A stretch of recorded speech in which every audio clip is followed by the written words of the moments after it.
it's gonna heal you. You're gonna be fine. Just go to this one. And the mother started to come out of me. Nobody wants to be in a romantic relationship with their mother. So that whole side of the relationship went down. Some do, though. Some do. Hold up. Yes. Some do. They want that motherly I don't think that's healthy, Jess. It's not.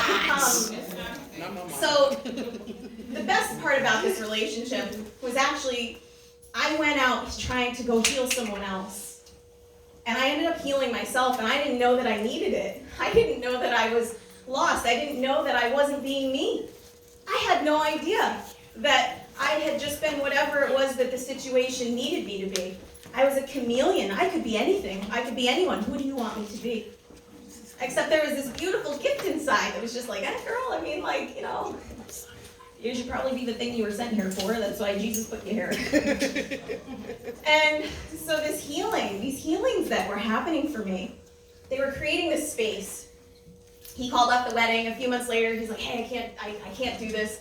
I'm devastated. I'm thinking like, life is over. I cannot survive without you. Hilarious.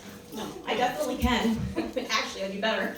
Anyway, but it's really, I have such an incredible gratitude for that situation because it actually brought me to a place where I could look at myself in the mirror. And I started to be like, wow, look at all these things that you didn't know that were there. Now, I was also simultaneously running a business. It was called Cody's Cozy Pals. It was a doggy daycare, boarding, and animal care facility. I ran it for 15 years, and I sold it 2 years ago. Aww. So, yeah, awesome. I served over 4,000 clients in the Capital District over 15 years. Wow. I had over 150 workers in the 15 years that I ran this business. Wow. And I started to not love it anymore. And it wasn't that I didn't love the people or the clients, but I felt trapped. I felt trapped in my own creation. What? That's crazy. Yeah, it is crazy. It is. I know. So I started to resent my workers because they could quit. They're like, yeah, I'm out. And I'm like, what do you mean? Why am I stuck here? Why do you get to go? This is nonsense. And I was like, ugh. And I was like, well, not fair. Let's look at that for a second. Why are you angry at them for leaving? Seems a little weird. So I started to really pay attention to what was going on. Why was I so angry? It was because they had freedom. They had freedom I thought I didn't have. But I had it. But choices had to be made to become free again. And those choices were kind of terrifying. And my little girl came up and she's like, you can't leave this business. You've worked 15 years to get where you are. You are an expert in your field. You have dominated this industry. Your business is at $500,000 a year. I didn't actually make that. The overhead was a lot, but we'll just say that's awesome. I built that. Great, yeah. Cool. And the inside of me was like, you don't know how to do anything else. How could you possibly help anybody else? What is it that you possibly think you could do for people? You've picked up dog poop for 15 years. What are you gonna do? And I was like, oh wow, this is serious stuff. I didn't, these two voices, they were not getting along. They weren't. But I was still cultivating that spirit guidance, that inner guidance, all that beautiful stuff. And I'm like, oh, but something's just pulling at me. It was like, yeah, you're meant to do more. You're meant to go out, And I'm like, yeah, but I don't even like people. I don't even like humans. If they don't have hair and a tail, I'm not helping. I'm not doing it. It's like, no, really, you can help them. I'm like, no, I can't. Yes, you can. You have everything you need. I'm like, no, I only have done anything with animals. I don't. What I started to realize, though, was that all my years with the animals, they were mirroring everything that I needed to heal, everything that their owners needed to heal.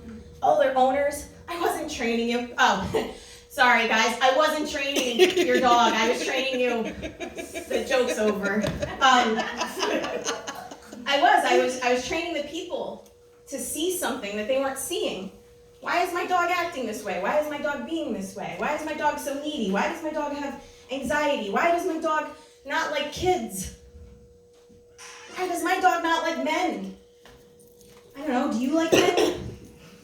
Have you had some trauma there? Mm-hmm. Why does your dog want to eat then? I don't know. How are you feeling vibrationally? Let's talk about it.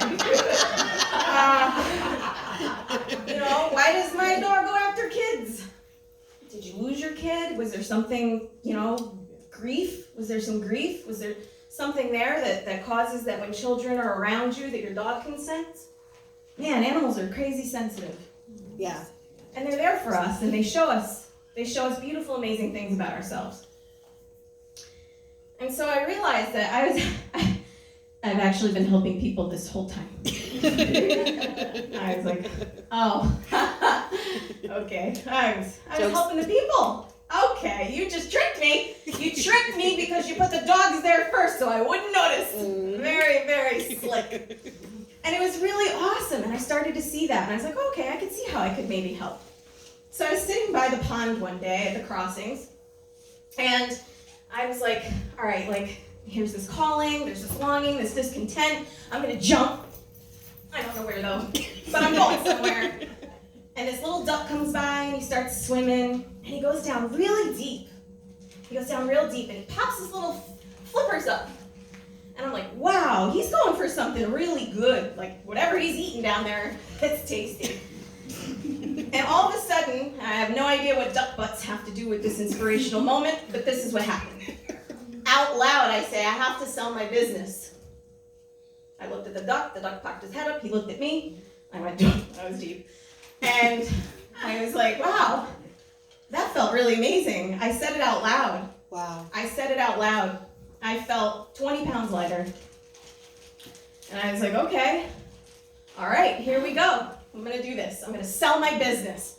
And the moment, and this is the thing, right, that you get that moment where you're like, yes! And then that little voice immediately goes, are you out of your mind? And I looked at it and I went, yeah, I'm all done with you. Mm-hmm. And I was ready to embrace being out of my mind, out of my comfort zone, because comfort's where you go to die. And I'm about to live, and I'm gonna live the life I was meant to live. Woo! Yes, honey. So now, how does one sell a business? I have no idea, I've never done that before. Oh, okay, no problem. Well, the good news is I have all these angels and guides and things that really show up creepy sometimes. So I'm laying in bed and I'm like, okay, Jesus, angels, guides, forces of creator, whoever, I'm gonna sell my business. You heard it today with the duck. Now how, right? Because we don't always need to know how, we just need to take the first step that gets us there. Mm-hmm. So I took the first step, and I told this voice to take a hike. My second step was now the step, actually selling it. And all of a sudden, in the middle of my bedroom, there's this voice. I live alone. It says, call Jen. And I'm like, oh gosh. Hello? Hello, is there anybody in here? There wasn't. And I was like, okay, well, call Jen. I'm like, be specific, Jen's kind of a common name. Mm-hmm. And all of a sudden, I just got this wave of, it was one of the women that had worked for me before, and she had worked for the state, and she had started a pet sitting business on the side while she was working for me. I said, hey, it's in competition, so you kind of got to do your thing, and we left, amicably, and it was her that they were talking about. So I text her. This is where things get really weird. I text her and I say, Jen, hey, can we talk tomorrow? She goes, this is so strange. She goes, I was watching TV. I said, well, that's not very strange, Jen. She goes, no, but the little boy's name is Cody, and they were just yelling out his name. I'm like, so you mean these invisible guys were yelling Jen in my bedroom, and they were yelling Cody in your living room? They will do it. I was like, you can't make this up. So I'm either completely insane, or this is legit. I went with this is legit because you just get used to the voices after a while.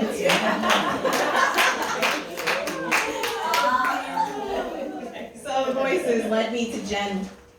I had a conversation with Jen the next day. Turns out her husband and her were interested in buying my business. I said, hey, what are you doing? Da, da, da. She's like, oh, we're thinking about opening up something like you have. I said, well, how about you just buy one that's already ready? She goes, wow, really? Yeah. So 6 months later, they're taking over the operation, and I'm free. And just before COVID, we signed the papers, and they officially took over. It is. That's exciting. Except they still have no idea what I'm doing. So now business is on its way out. Cody's over here going, I have no idea what I'm going to do next, because I can do anything and be everything. That's just as bad. It's like knowing, it's just too many options or too few options. I think they're both equally struggling.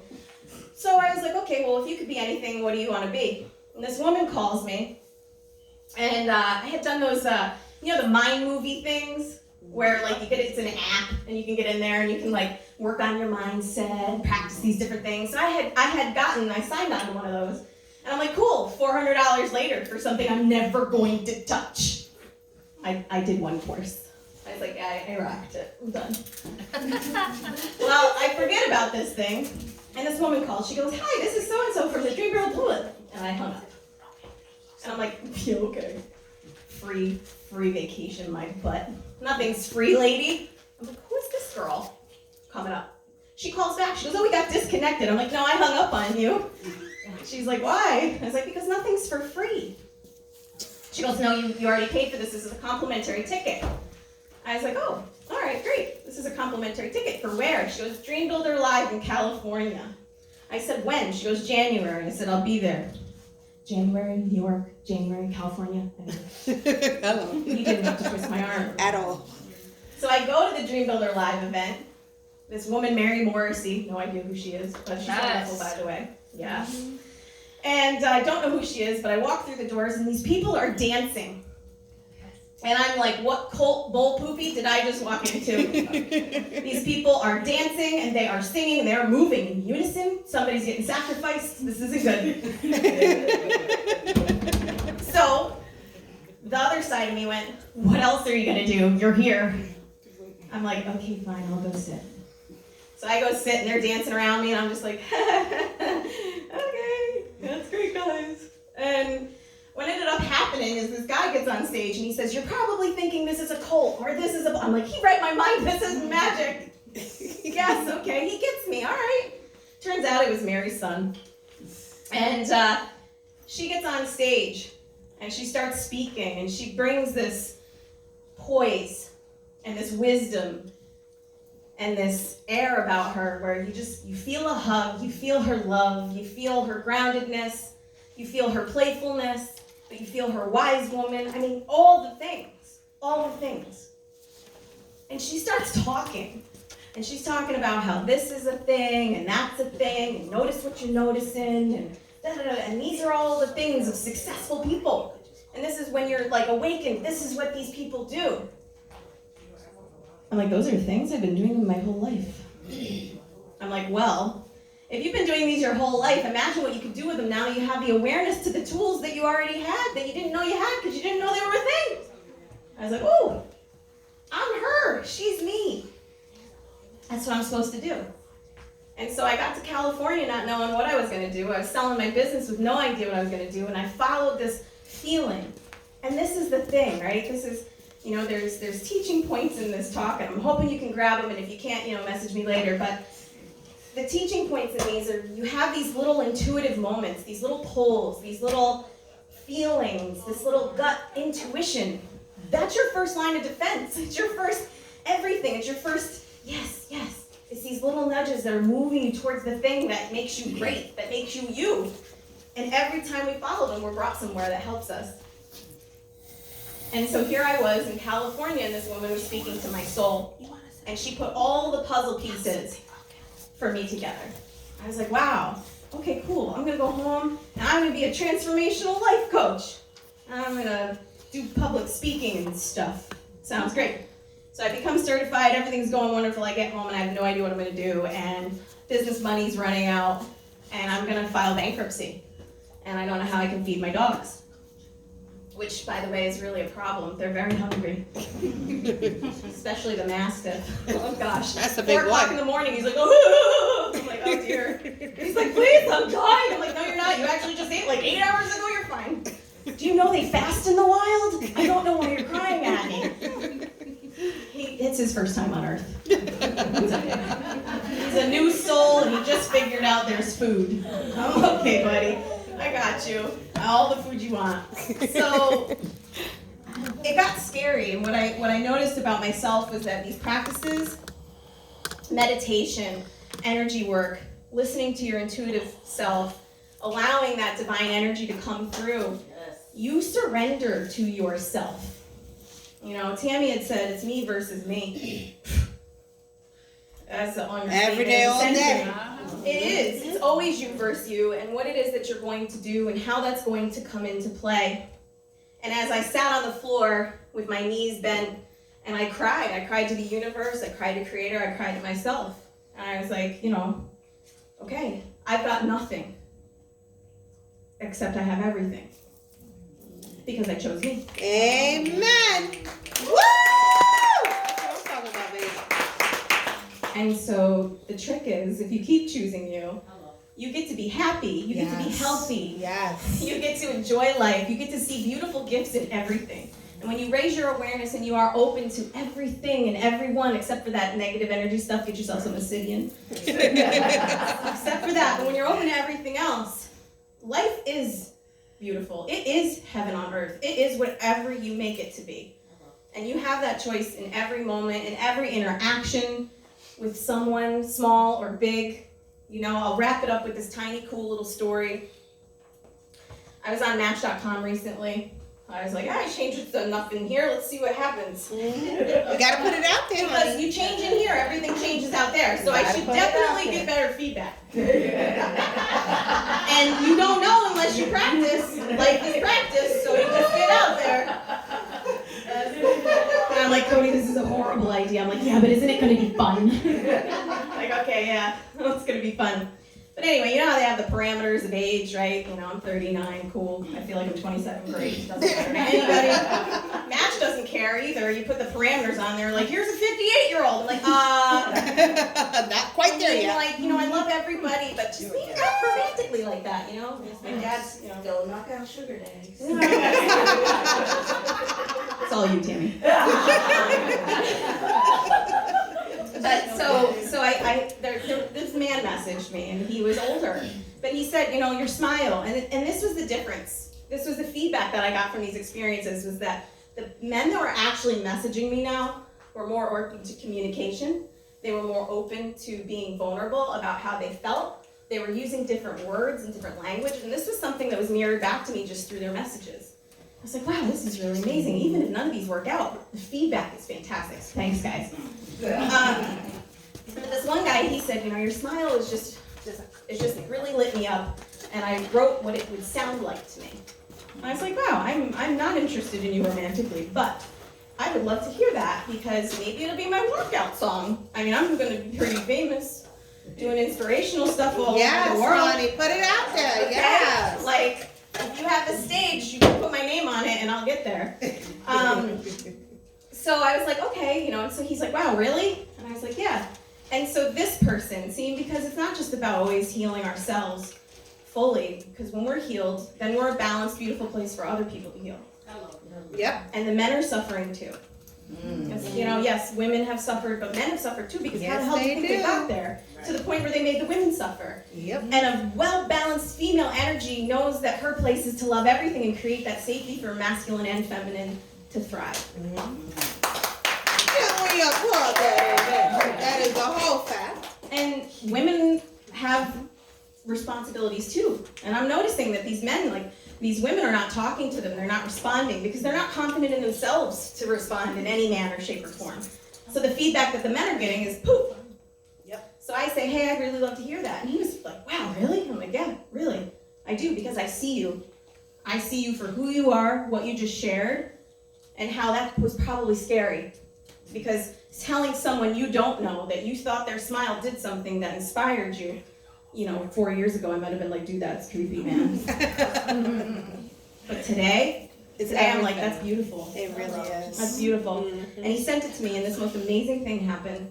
Out of the tone and the way he organized this came words out of my soul, and I sang to his music.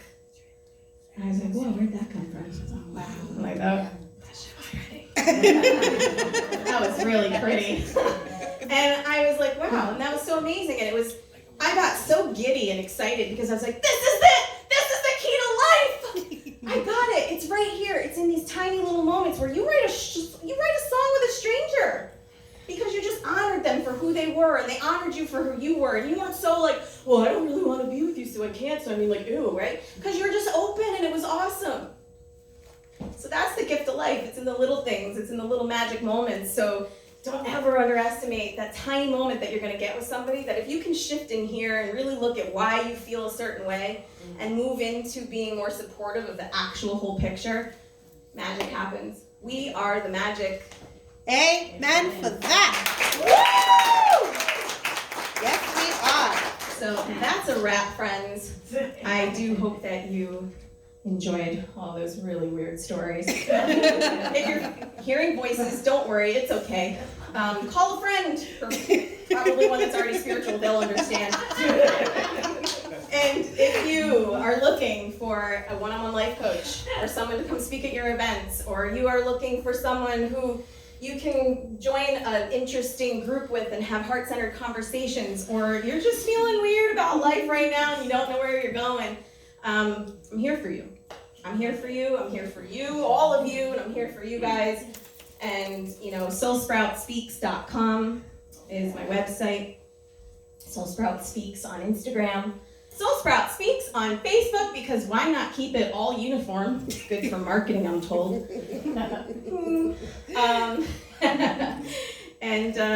Just reach out. You're not alone. You are loved. You are supported, and there is always a way. And if my words don't resonate, somebody else's will, if you're open to them. So,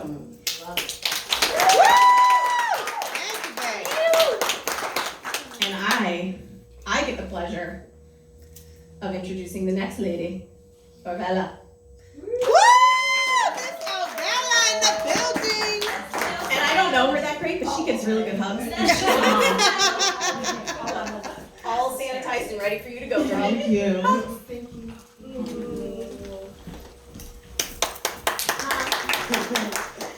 Hi, everybody. I guess I'm gonna start a little bit by talking about myself. I was born in, actually I was born in Albany. It's my daughter right there. I guess she's not looking, I think she's embarrassed, but that's my baby right there.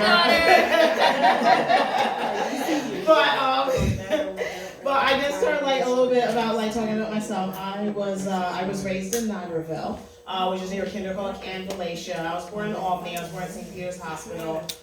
Raised up in a small town called Nigerville. But I went to school in Albany. I went to Michigan, and I was Michigan High School. Shout out to McGinn, class of '99. Before that, I went to St. Mary's, which no longer exists, out in Rensselaer. And then before that, I went to elementary school over at Holy Spirit, so in East Greenbush.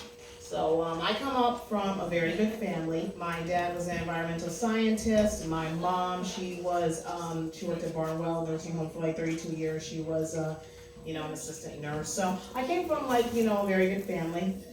I always, growing up, I always wanted to just have it all. I wanted to have the career, I wanted to have the husband, and I wanted to have children. I wanted to have 3, 4 at the most. I ended up having 2. Like I said, that's my daughter right there. She's 12. Beautiful, God bless her. My big baby, and she's so gorgeous. And my small baby, he's not here. His name is Uriah. He's 8 years old. He's a good kid. Well, he's a good kid. He has his moments, but they're both good kids. He is tough, but he's a good kid as well. I never thought that I would have a child with a disability, because he has a disability. He has mild autism with high anxiety. The developmental specialist said that he might have ADHD because he has a little bit of trouble focusing. So he's been hit with a lot when he was born. It was a rough birth. He was fine when he was born, but I had a rough afterbirth, and also throughout the pregnancy, I was a little bit stressed. His dad and I, we were going through some issues and everything like that. So I definitely was stressed. I was working. I had a healthy birth, a healthy, delivery. But it was a little rough for him. He had when he was a baby, he had GERD. He got over that. He had to have his adenoids taken out. He had to have hearing tubes put in his ears when he was 6 months old. And then so that was one surgery he had. Then he had another surgery where he had to have the ear tube removed. Then he had to have his tonsils taken out. So this kid has been, I feel like this kid's been through a lot. And also now like having a disability and everything. And I noticed when he was small, he started walking on his tippy toes. And I was told when I was a kid, when kids are walking on their tippy toes, that's a sign that they have autism. So I kind of like spotted it right away. But I was like, I think I need to, get him evaluated. I think I need to have him checked. Because most parents I find, when kids have disabilities, it's like they're in denial. They don't want to believe that their child has a problem, when in actuality they do have a problem, and you not helping them is hurting them in the long run. I didn't want to do that. I didn't want to do that to my son. So I did, have him evaluated. He was diagnosed with mild autism. They kind of, they feel like they kind of caught it late. Well, I didn't. I feel like they kind of caught it late. I don't feel like they did, but a counselor who was dealing with him when he was at Story Place, when he was in preschool, they felt that they kind of caught it late, because when he was younger, when he was a baby, he, like I said, he had his issues. Went to the toddler room, he was fine. It was when he got to the preschool room that those issues really started coming out. Him, when they were potty training him, it was like he needed the step of what to do every time. The director told me that he needed that step every time, what he had to do to go to the bathroom, and I was like, okay. So, I'm like, that's a problem, because he can't retain, how to do this. And he would have outbursts, he would have, temper tantrums. This was every day. Sometimes it would be 45 minutes, and I would get notes in the notebook saying, oh, well, he had a temper tantrum today that lasted 45 minutes. And I remember one time, and this was the first time they did this, and the last time they did this. It was the first time that I got a call from the daycare telling me that I needed to come get him, because he had thrown a very bad temper tantrum. He was throwing his shoes across the room. He was throwing chairs, and he just became the teacher said that he became he was endangering the other kids, and she was like, you need to come and get him. And I was like, never happened before in my life. I was like, what is going on with this kid? Because it was temper tantrum after temper tantrum every day. I'm like, something is wrong. So I went over there, I got him. Like I said, they did have him evaluated. First it was expressive, he had to go for speech, because he couldn't speak very well. So he took speech, he got exited out of that, and then but he was still having problems. And the head of the daycare said that I think they might have taken him out of speech too early, because he gets upset very easily. Then after a while, he tells you what he wants. So then she said that it's the expressive speech. He can't express what he wants or what he's trying to say. So I was like, okay. So then he had him tested. He went through, had him tested, take speech again, expressive speech. So he did, well in that. He ended up having to go to, because he's also, like I said, he's developmentally delayed, so he was behind other kids. And when there were some times where the kids would be sitting and he would be running around like Tasmanian devil. So fast forward, he had to be put in a self-contained class over at Story Place preschool, where he could learn at the pace with the other kids. So he was with kids that were at his level. So he could learn at their pace. So I'm like, okay. So it's just very difficult, because throughout all these changes or whatever, him being in a self-contained class, then he did so well, he went to an integrated class. That was not, he floundered a little bit, expectations were higher, and he couldn't handle that. He had to go back to a self-contained class, and it was just tough, because you're wondering, what's wrong with my child? You know what I mean? What is wrong? Did I do something? And kind of a little bit of, at times a little bit of shame, came to me because I felt like, you know, why do I have a child with a disability? And I understood that it was normal. You know what I'm saying? Like autism is a common thing. You know what I mean? I just never thought it would happen to my child.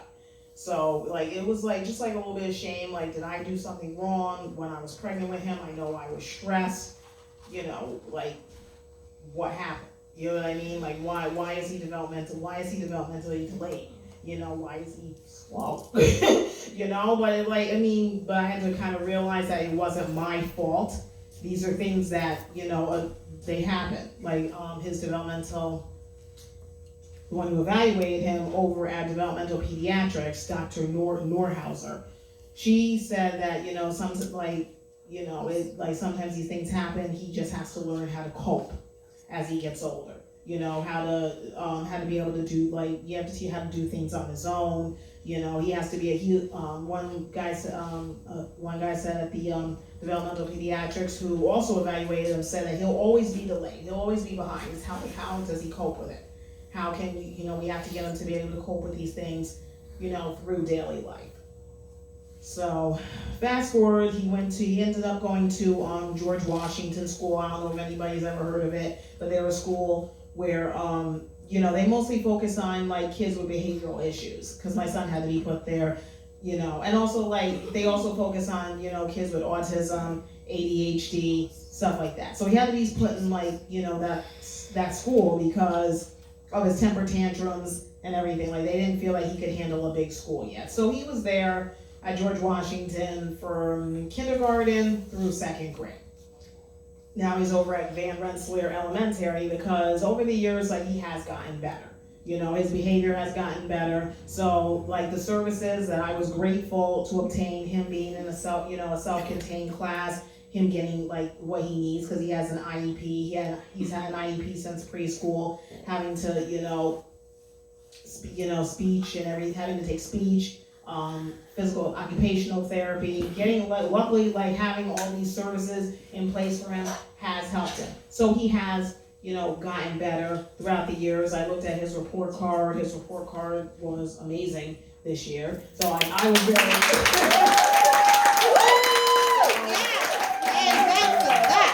So I was very happy. I was very amazed. His teachers, at both schools loved him. He really has, I feel like, and his teachers have said this too, I feel like he really has come a long way from that kid who was just running around like crazy, not listening. Well, he still doesn't like to listen. He's still all over the but in school he knows how to behave. You know what I mean?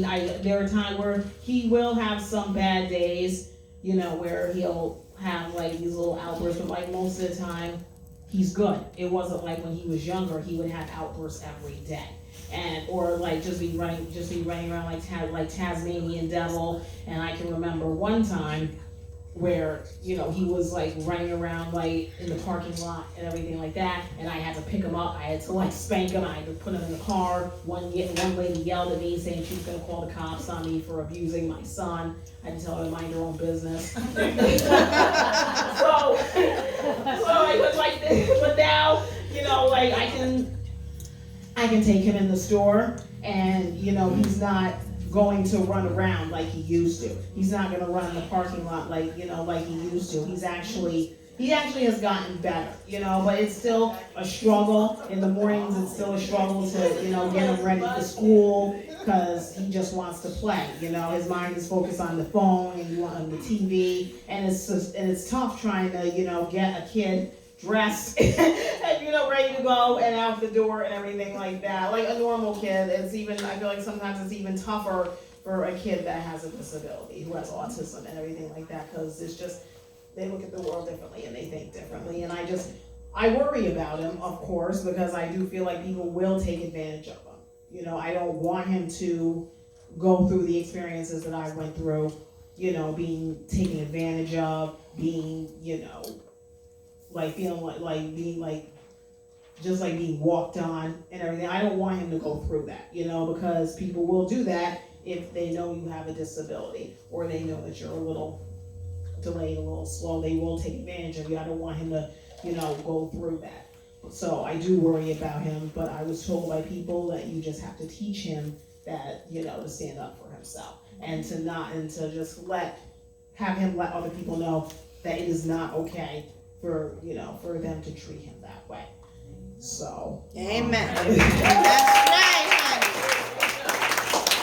But so I mean, like I said, it's difficult. It's not easy. I'm still trying. I still lose my patience, but I just have to try to keep in the back of my mind that he can't help it. This is what it is. I have to teach as he gets older. I have to teach him, how to be independent.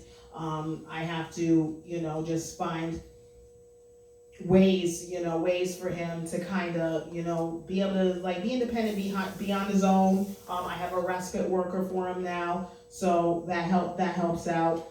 I have a sitter for him that, can understand him. So, and, that helps out as well. So I feel like I have good services in place for him. What his future is going to look like, some have said that, they believe that he will have a bright future as long as, he keeps getting the services that he needs. So, and I believe in that. Maybe I'm crazy. I do believe in, There's nothing crazy about you, baby. You believe in your baby boy as you should. And he got many, many potentials. He just need a little push. That's it. That's it. He got it. He got it.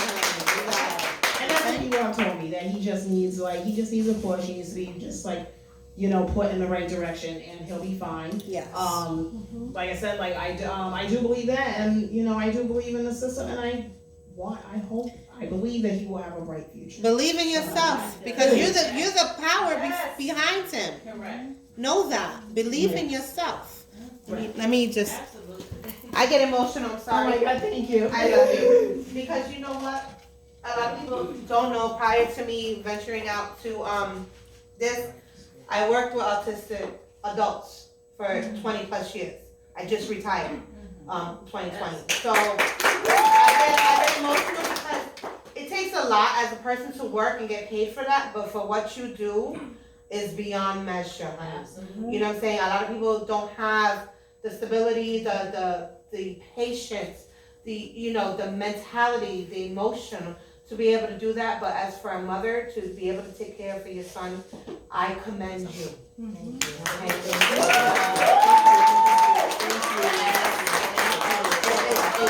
You are the force behind him, so know that and respect that, because everything you push into him, it's just gonna push him along.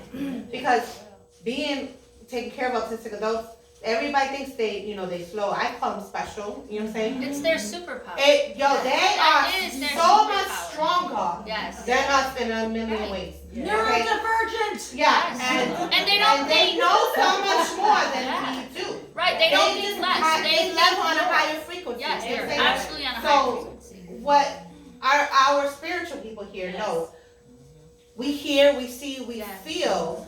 They do too, but nobody taught them how to deal with that. So for them, it's like, oh, you're special because you don't know, you see, you hear, you got people talking to you. I got people talking to me every day in my ears, but is that because I know, it's them and it's not me losing my mind, but they're just special on a million, and we need to catch up to them. Exactly. Yes. Exactly. You know what I'm saying? Right. Yeah. So for you to be able to do that, it takes a special kind of woman, and I'm glad that you really spoke on this today, because you setting forth this tone that it can be possible. You don't have to put your children in these homes, and you got people that can help you. You know what I'm saying? You got resources that can help you. So it's important for you to know that there's people that can do that for you, and you still be able to take care of your children on top of that. Yeah. So thank you so much, Ms. Avila.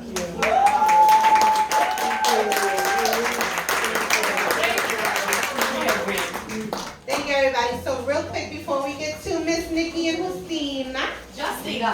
See, I put the Puerto Rican in it. Justina. My best friend is Puerto Rican, and we call ourselves Puerto Ricans. Oh, Puerto Ricans. There we go. I love that too. Actually, Justina it is. Okay. We have a special lady real quick that wants to make an introduction. Real quick. I'm sorry. I totally forgot your name. Okay. Hello, everybody. I'm gonna let her talk real quick, and then she's gonna introduce you guys, okay? Thank you for joining us, Hello, honey. everybody. Hello. So, being on point with your energy. So, my name is Angelique, and I teach women how to practice the law of attraction and about energy. And so, I happen to be blessed and highly favored today to meet all of you guys by way of my friend back there, Brandy England. Hi, And so, I have to say, as a visitor, I am absolutely amazed. There is so much positive energy in this room that I wanted to run out of the room. I was processing it like, oh my God. I don't know if anybody knows what the spiritual vortex is. But I need every lady in here to know that you are a positive, powerful entity, and you live by your words. And your words become your reality. If you're healing and you feel you are an appointment of something bigger than you, then you call it into your life for what you want it to be. The women that I am meeting in here today are all super powerful vortex women. Just be in alignment of the energy you want. If you claim it, you have it. So shall you speak it, so shall you live it. If it is a money issue, then you say, all the money I'm seeking is now seeking me. Yes. If it is a house issue, the house that I want, I'm already in. Whatever it is, you will get it. If you feel you're not small enough, you be like, my body is fabulous and I'm in what I need. You always be present in the moments of your development. Because being in this room with you ladies, I'm in wow. I'm in awe. And I came as a visitor. I was like, do they know? Do they have an idea or an inkling how powerful, how perfect you already are? Anytime you're not sure, anytime you're thinking that you're not sure, don't build up the contrast, because there's never a problem. Everybody in here needs to know there's never a problem. Because if there's a problem, that means there's no solution. So that means it's contrast. And contrast can be moved. By what? By energy. And how is that? A thought is a thing. There's never been a thing that's not a thought. The cup you're drinking was a thought first. The chair you're sitting on was a thought first. So whatever you're thinking can be a thing. And as long as you know that, you're never without. Money doesn't exist. Because money's true name is currency. Everybody better know that. Come on now. There's no such thing as money. Because money is what? And current is where? Everywhere. If I put a hole in that wall and I got a plug, I'm going to get some light. I want somebody. So if you know that you have your own spiritual bank, Let's go. nobody in here should be worried about rent, mortgage, how we're going to make things happen, or how we're going to put things together, or where am I going to go from here, or how I'm going to make that work. Because you have a spiritual bank. Now, if you're not sure, close your eyes, visualize a room, put a lock on it, open it up and see a gold mine, because that's what you got. Because that's what you got. And I don't mean, ladies, you're sitting on a gold mine. I mean, you think of your gold mine. And you take some money out, and you do what you want. But you always know that you already have every and anything you need if you just believe it. So if you wake up and say these simple things, everything I'm seeking is now seeking me. I'm walking, talking, sleeping, breathing, peeing abundance. Come on Right? now. And there is nothing I can't have because I have everything right now. Right now. Right now. If you use what I say, and I've never met anybody who does not know the first 4 letters of their alphabet. Do we all know that here? Okay. Okay. All right, call the first letter. Let's get that A. Ask. Ask. Open up your mouth and ask. Don't get me wrong, you don't have to say it to another human being. You can launch it into the universe because the universe does not choose bad or good. It chooses sound and something else called megahertz, but let's not go there. So it chooses sound. Give me the next letter. Come on, B. Believe. Don't ask for nothing you don't believe in within yourself. You can question your belief, but believe that what you're questioning you still believe in. Next letter. C. Claim it. Step into it and claim it. It is already yours. That's mine. Get. Claim it like you want that new dress, that new Michael Kors bag, that new pair, that new wig, that new weave, that new stuff. Claim it. Be like, you know that's mine. Let's go. That's mine. And the next letter. D. Everybody needs to learn how to decree some things. Decree. Ask, believe, claim, decree. What does decree mean? It means lock it into your substance through a thought or an action. If y'all ladies gotta go to the dollar store and get a padlock, take the padlock with a key, open it up and say, I decree that I'm unlocking my finances. Come on now. I'm stepping into abundance. Yes. If you need to get another padlock and say, I'm locking off negativity. I'm locking off anything that's not good for me or to me, even if it feels good for me and to me. Come on. Watch how Yes. things change. Because you don't have to be iffy to get what you want. You just got to know what you want to get it. And that's all I have to say. And know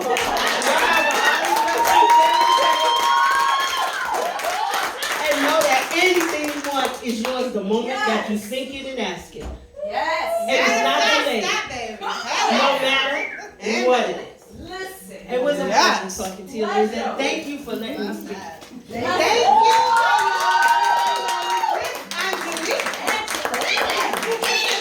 Go best friends. Go best friends. Justina and Miss Vicky, and they are going to be performing and speaking and doing all their beautiful blessings. Yes. Thank you, Jeff. Thank you, my love. The floor is yours. Thank you.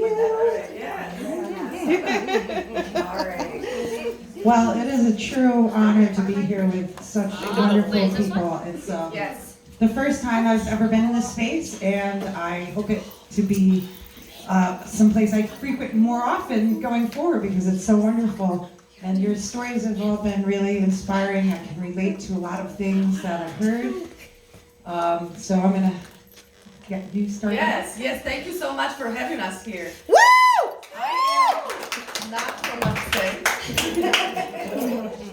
And it's really nice to get to know some people who understand about positive energy. Yes! It's all about it. Nikki Chaos and I have been writing songs together since April this year.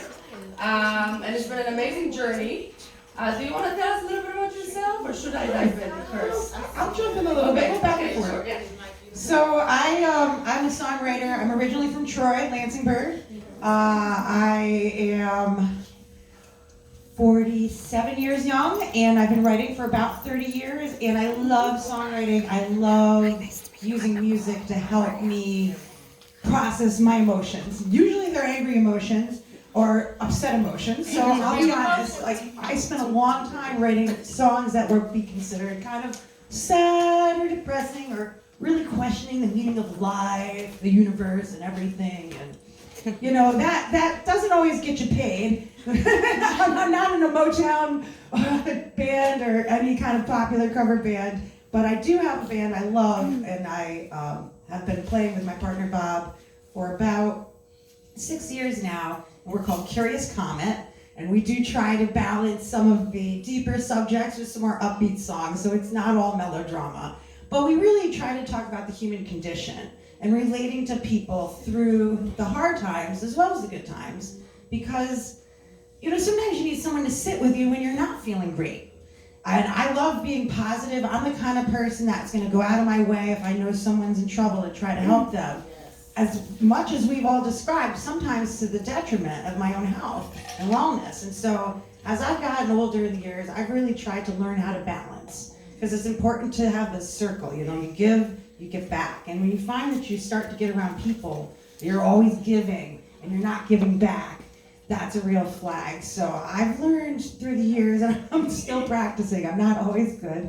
I'm kind of an empath. So when people need me, I just want to be there and help them. And I want to solve your problems, but not show you how to solve your problems. And oh gosh darn, I just wish you didn't have any problems. So, So I struggle with that. I have also a son who is transgender, was diagnosed with autism. He's a freshman in high school now at Tech Valley. He's from the Troy School District, and it was a long ass struggle. And there were so many years where I would get a teacher who just wasn't doing what I knew they should be doing, and I just had to spend half my life talking to people on the phone. Why are you doing this? What are you doing? And it's, pardon my French. Anyway, it really wears you out, and you start to feel like you lose a part of yourself going through that, because everything is so invested, you know, beyond motherhood, which can feel that way. It's like now it's this extra baggage that you're trying to juggle. So if you ever need a friend to reach out to, someone who's been there, please feel free. Nikki Chaos with a K on Facebook. I'm in this group of wonderful women setting this thing up, and I will, you know, be glad to be friends with you. We could just even, if you're just having a bad day, we'll talk through it together. I'll be like, okay, you'll get through it. And then also the domestic violence thing. I am a survivor of domestic violence. All right. I was with my husband for 14 years. I'm still married. I haven't gotten that divorce yet. Oh, this is on radio. Anyway, I'll be nice. And but it was really hard. It was all mental. It was all in my head. And I heard what the other person was saying about how you feel like some of the physical stuff is easier to survive because it makes you so wild when they get up in your head. That self-doubt, that lack of confidence, that feeling like you're never gonna get out of it. That trying to stay there because you think you gotta be strong for your kids and keep that household together, and you know it's not really what you're supposed to do. And I got some tremendous help from Unity House, and I was really, really grateful for that. There's some nice people down there, and but it's not a perfect system. Systems are not perfect, right? Sometimes you ask for help and you don't get it, and you just gotta cry on the floor. Like you said, and say, what do I do next? Oh God. And I'm not, you know, I talk about spiritual in a very generic way. I was raised Christian, kind of backed away from that because that model didn't really fit my style. But whenever I need something, I cry and I call out to the universe. Amen. Universe, please help me. And I'm glad to hear that so many people here kind of do that same thing. So I'm really looking forward to getting to know you all better. And that's a little bit about my background. I guess the only other thing I'll say is I brought extra instruments. So if people are done talking and people want to play around with instruments, I just brought them in case. Oh, I want to play. See? I thought I had a feeling. So we'll see how it goes, the timing and everything. Because I'm not going to do all these instruments during our presentation, but I just brought extras to share because that's the kind of lady I am. I don't know what I'm doing. Yes. That's the best part. I'm going to teach you. Off-key like my voice. I'm just like. That's my musical style. I taught myself mostly everything. I've taken a few lessons here and there. I like to take a couple lessons and then back off and learn on my own and then take back in and take lessons. Part of it's about expressing yourself. Yes. When I went and left my husband, I bought myself a drum kit and that was my therapy. I sat on that kit and I just jammed it out. And let me tell you, it was some of the best things I ever did. All right, I'm turning it over to my sister. Yes, thank you, sister. Okay. Well, my name is Justina Kostek. I am originally from Poland. Woo! Poland in the building. All right. Yes. You're not Polish? I am. They came over on a boat. Woo! It was Wasilewski before they chopped off the ski. We might be family. OMG! Reunion in the building. Oh my God, that's interesting because I was drawn to your vibration when I entered this room. Look at that. The pulse. Energy is real. Yeah. Anyway, so yeah, it's not my fault that I'm from Poland. That's a blessing, Didn't baby. choose that.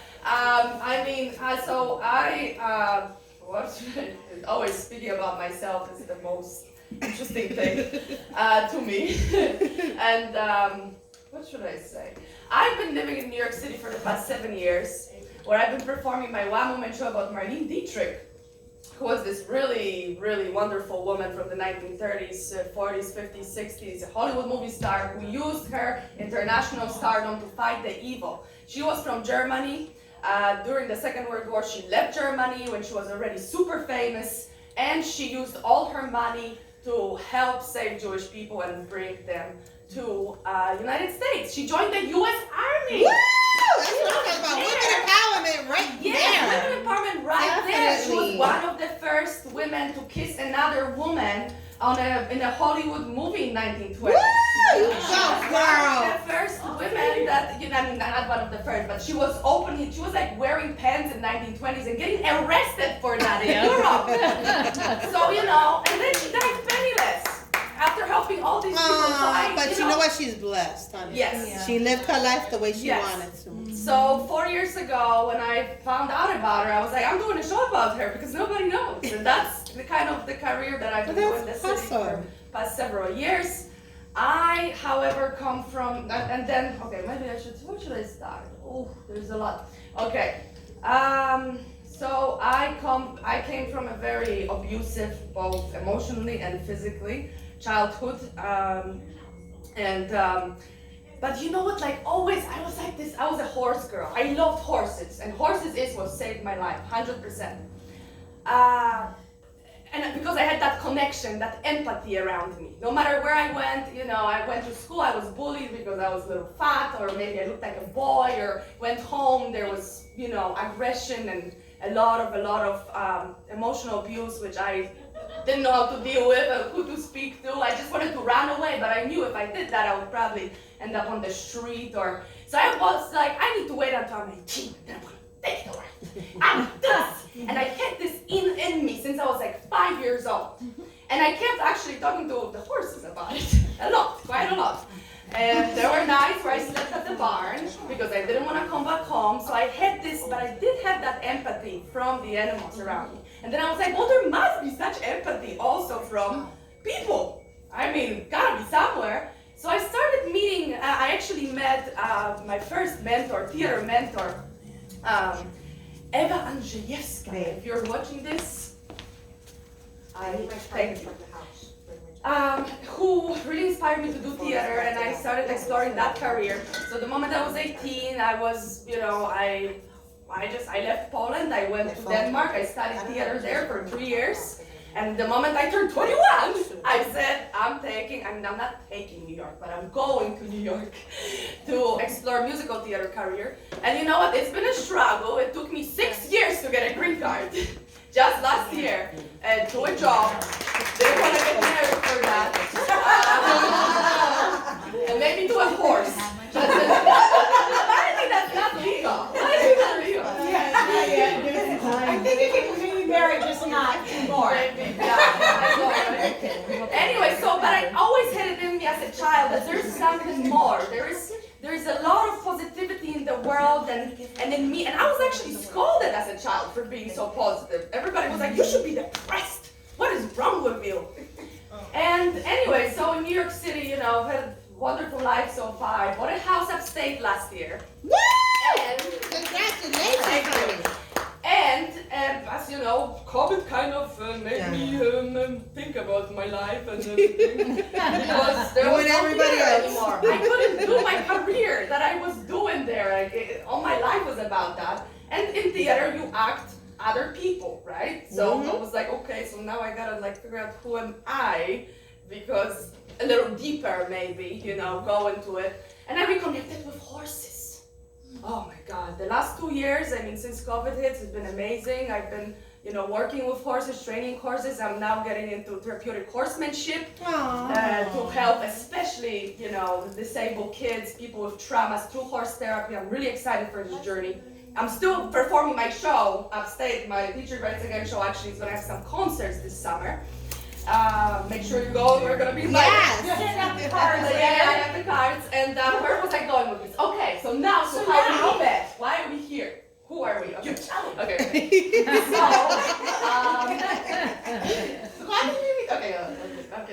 Okay, so I bought the house, and so I started being in nature way more.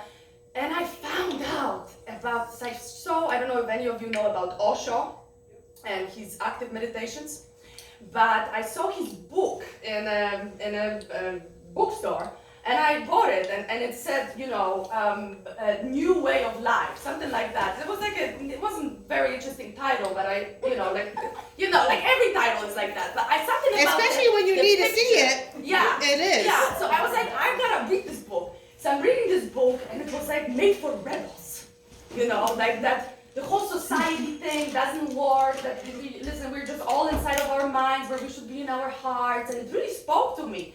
And then I found out about these active meditations, which are basically dancing meditations, which I've been doing every morning for the past 2 years. And they opened up this enormous space within me to create and the need to uplift. And then, every morning after I did the meditation, I still continue doing that when I have time, I started writing poetry.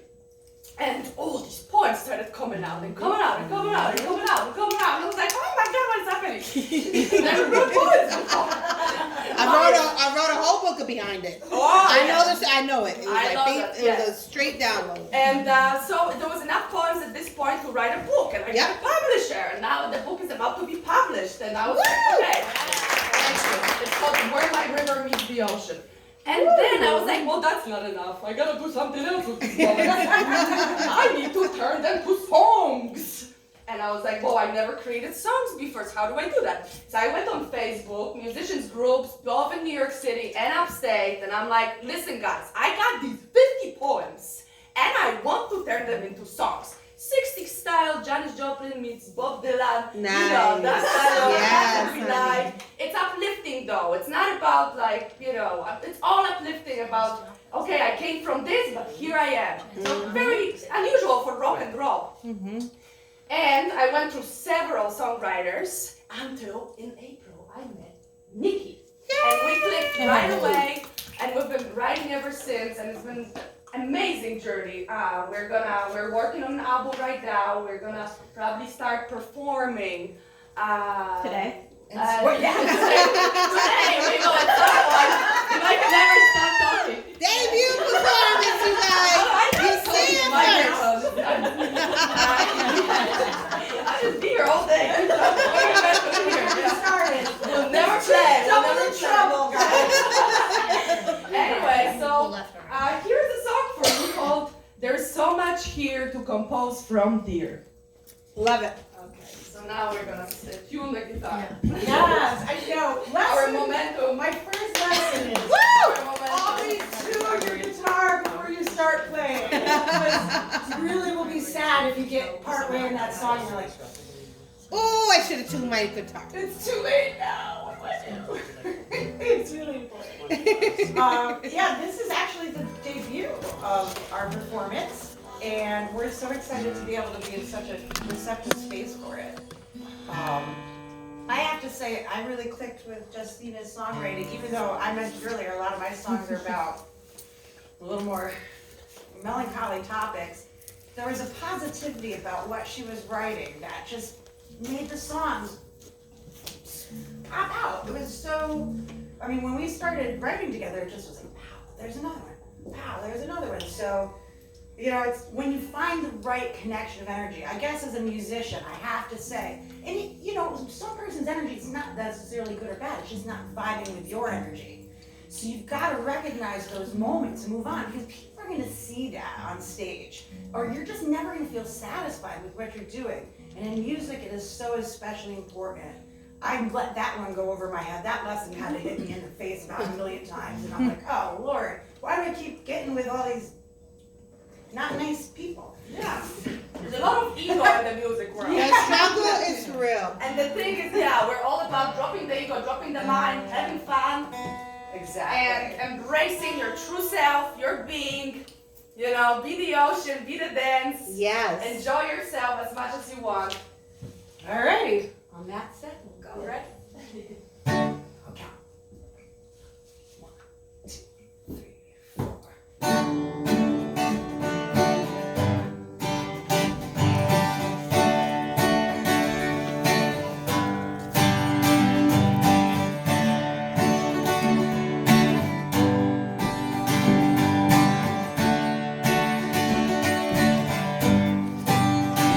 Use your legs for running when you want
Yes, thank you, my love. Well, our band doesn't have a Facebook page yet. However, we are there under Sorry Nikki for the Chaos, and there is disconvenience. Justina Costa.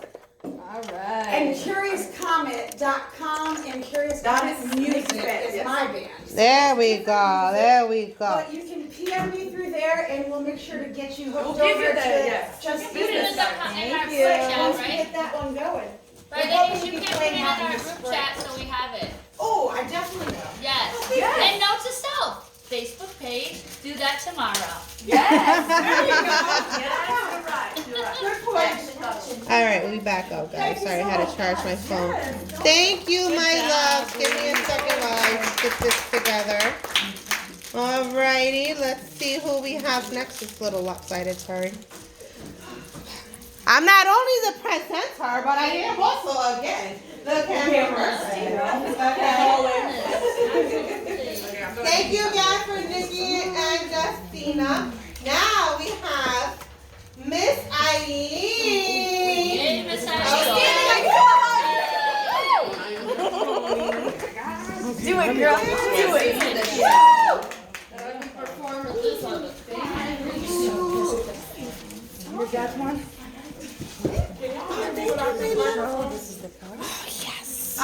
Can y'all hear me without this microphone? Probably because, we're here. Let's see, can you hear me now? Yes, love. Right, I'm gonna use my big girl voice today. Go ahead, girl, do it. Guys, Bring them on. is Aileen. I promise to tell you a lot more about me at the end, but that's not really why I'm here. So, if you need to find me now, you can do it at Aileen Does Tarot, and that's on Facebook. What you're gonna run into is my business page, Phoenix Rising Esoteric Center. Okay? Woo! But for today, women's empowerment and how the heck did I get here? I'm actually gonna need a little bit of crowd participation. I come from a long line of pastors and churches. So I'm gonna ask for you guys to give me a little bit back. Can we do that? Yes. Woo, good. I'm ready. My name is Aileen. My nickname is Hood Buddha. Yeah. Good Buddha, baby. That's who I am. So that's exactly who I'm gonna be. This little pretentious jacket can go. Take it. Oh, do I need to take out my dollars? I'm just saying. Okay. Oh, not today. Not today. Not today. I'm not dollars somewhere. Woo! Ladies. I am actually presenting today on what is in a name. Okay? So just like I have a name, Aileen, I was born with it. I have a nickname that I earned. You guys have a nickname, right? Yep. Okay. Every time I say what is in a name, I need to hear it. So, today, I'm presenting on what is in a name. Rowdy. What's your nickname? Lady behind the mask. Huh? Lady behind the mask. Huh? The lady behind the mask. There we go. Laugh, baby. Oh, there we go. We're going to do this one more time. It's going to sound a little chaotic, but this is what I need from you. What's in a name? Substance. Healing. Good. I'm As so we loud. keep going, you're going to get a lot more comfortable doing that. Because women's empowerment, anybody's empowerment, talks about who you are, not about who they told you you were. Your name. What is in a name? That line actually comes from Shakespeare. It comes from Romeo and Juliet. And Juliet was actually talking to a homegirl, and she was like, I really like him. I think he's cute. And it's like, you can't be with him. He's a Montague. And she said, so? That's his name. Mm-hmm. If you called him anything else, would he not still be as sweet? If you called a rose by anything else, would it not still smell the same? Your name you did not choose. So I'm going to ask again, what's in a name? Quality and substance. There we go. And mine is still Hood Buddha. The reason I bring it up is because my name was an afterthought. And I love my mama. I'm going to always love my mama. Pastor Montgomery, that's my mama. But, she had me at a young age. So by the time I got here screaming and yelling at lunchtime in the inner city in New Jersey, she said, here, that one. There was literally no thought there. It was, I need to make a decision, and I need to make one now. I was given a title, Aileen Sabb. That's my mama's maiden name. Can't tell you who my dad is or what his last name is. And you know what? It don't matter, because it's not me. Because he's not me, because she's not me. I am Hood Buddha. So, what's in her name? Next. Karate. Essence. I want you guys to be comfortable in that.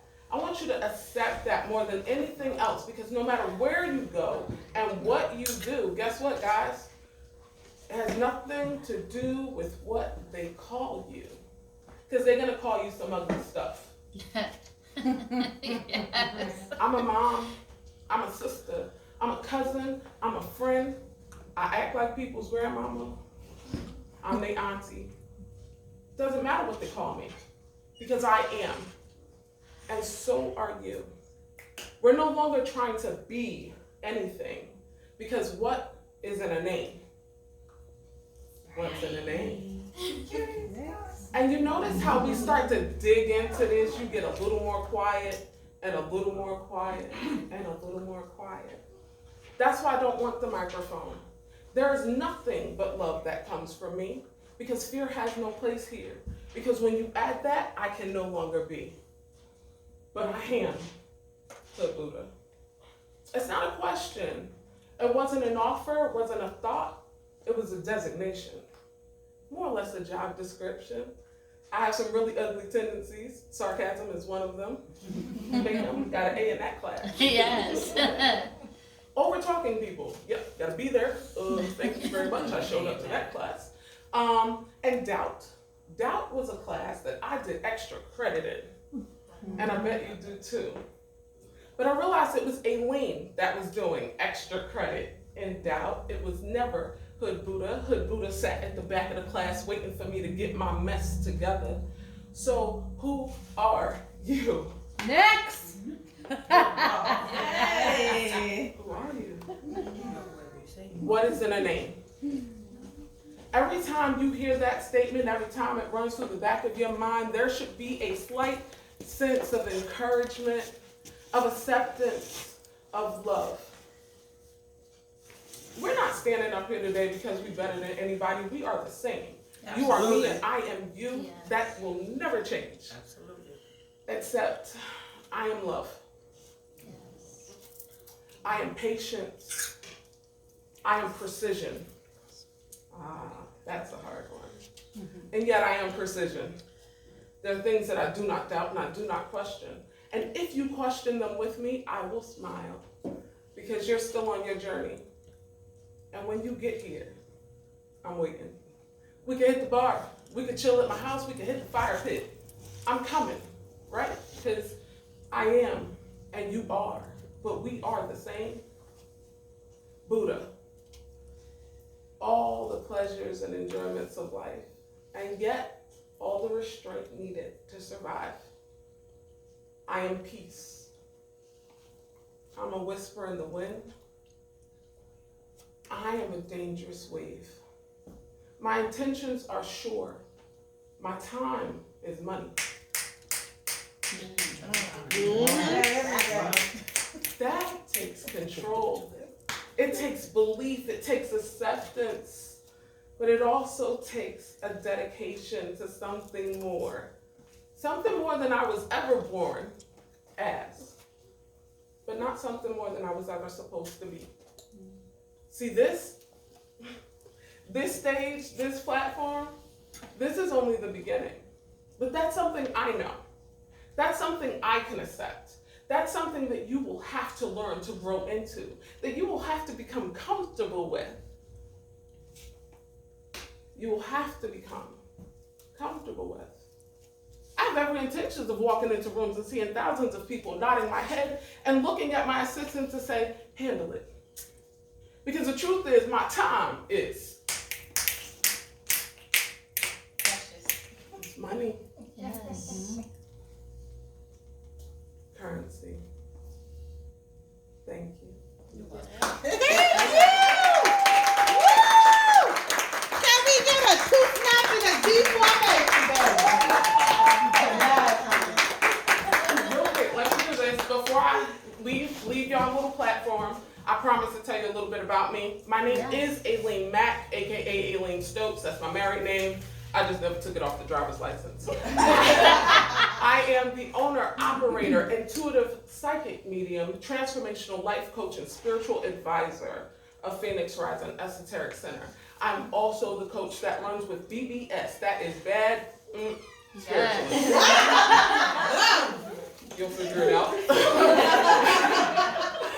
We are in the process of opening our third business, which I love. It is like the Jiffy Lube of salt caves. That's Halo Therapy. So if you have any questions, by all means, please ask me. I am always available. We are starting an online community called WOW, Women of Wisdom. You want that. That's awesome. If you don't know you want it, I'm going to tell you want it. I want it. You might not be ready for BBS because, as I stated, I am precise. My time is money. I don't play games with people. But I will encourage you to be better. I will assist you in gaining that confidence, that wealth of wisdom, that little bit of know-how, that you know what, I don't know how I got it, but I got it. And there's no one to call but you, because I am, because you are. I love you guys. I love you more than you even know. We love you, baby. Yes. I hope you find me when you're ready. Ask me anything. I'm a wealth of unnecessary information. Again, you can find me on Facebook at Aileen Does Tarot. That is the business page. My regular page is Aileen Mack, and I'm on Instagram under the same thing. So if you're looking for me, that's where I be. Yes. Love you guys. Love you. Y'all can also catch her on Blessed Magazine. Okay. Next up is Miss Asiya in the building. Lady, yes, talk. Okay. Please welcome her. Very close friend of mine for like ever. I don't even know how many years it's been. I love you, babe. It's my baby back there. I love you too, baby. Proud of you. Okay. Shout out to Miss Raya. Okay. Hi, ladies. My Hello. name is Asiya. You gotta bear with me because I'm like really Nervous. Shy. It's okay. It was my first time. Look, where your drink at? You good? Breathe it in, baby. Breathe it in. Tell you a little bit about me. 39 years old, have 4 kids, 2 boys, 2 girls. And I listened to a lot of the stories today, and I can actually relate to a lot of the stories. I've been through a lot in my life since I was younger. A lot of trauma, domestic violence, mental abuse, physical. So that kind of affected me in a lot of ways as a person. I was in a couple of relationships that was really hard for me to get out of. And I finally did it though. Woo! Can we stop to that, baby? Yes, honey. And it took a lot. Trust me, it took a lot. You know, you being the person that I am, being a caring, loving person, you know, you find people that you think that are gonna love you and treat you the way you should be treated, and you wanna find good in them.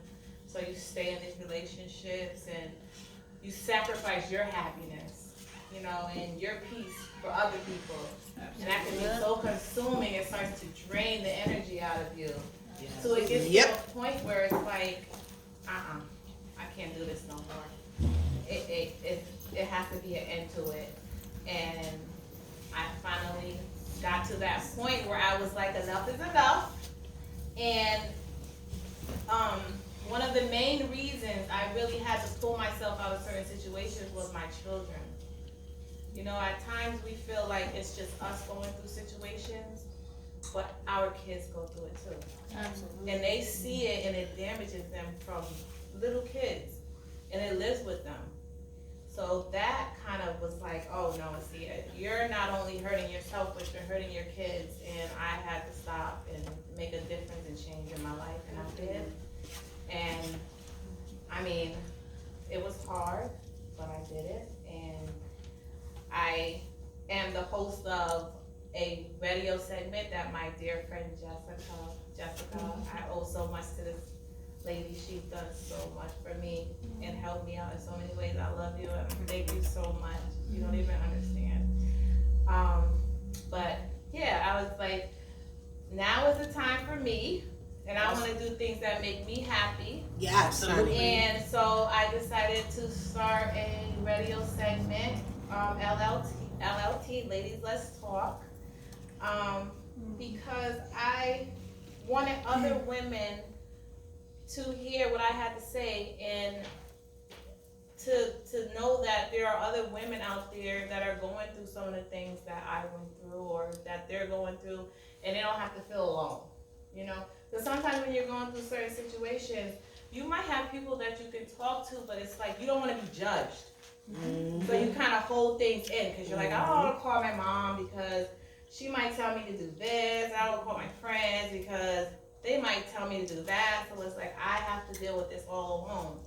And I want other women to know that you're not alone. There's other women out there that are going through the same issues, same struggles, being mothers, trying to start our own businesses and raise our kids the right way and do the right thing and, you know, change some bad habits that we have.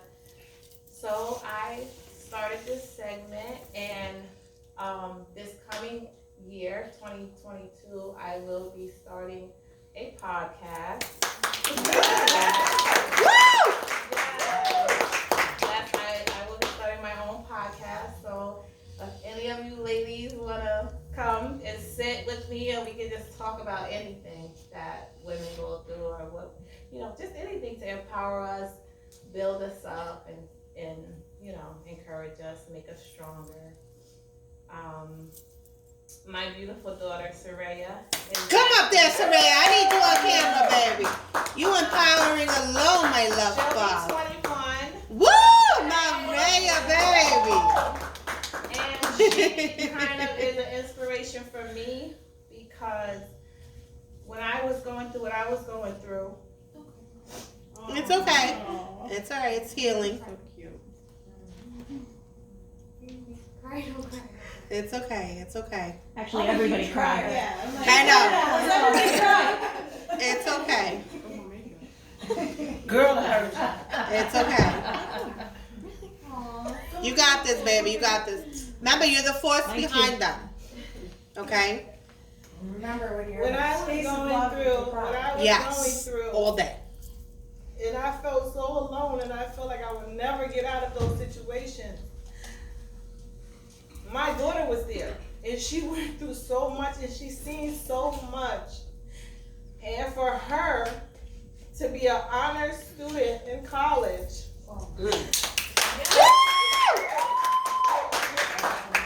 environmental studies, she is like such an inspiration for me. She motivates me so much. I'm supposed to be the one motivating her, but she motivated me and told me like, Mommy, you're too strong, you're too good for this. And I know you're a strong person, and I thank you right now. I love you guys.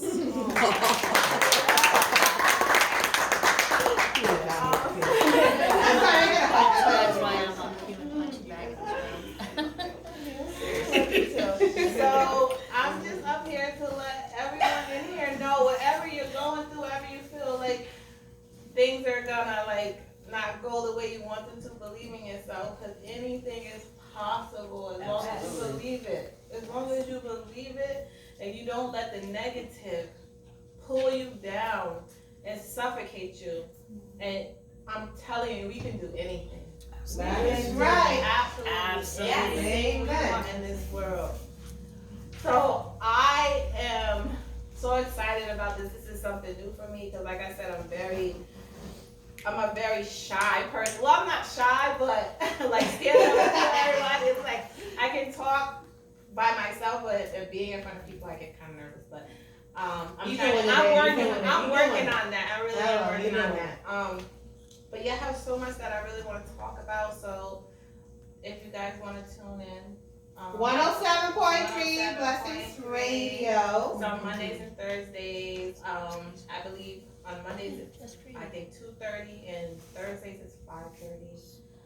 But yeah, I'm just gonna be talking about different things to empower us, build us up, things that we all been through, can relate to. I wanted to talk about another topic, which is really huge, but it will probably take me forever to talk about it. So I will probably You can catch it on Ladies Let's Talk.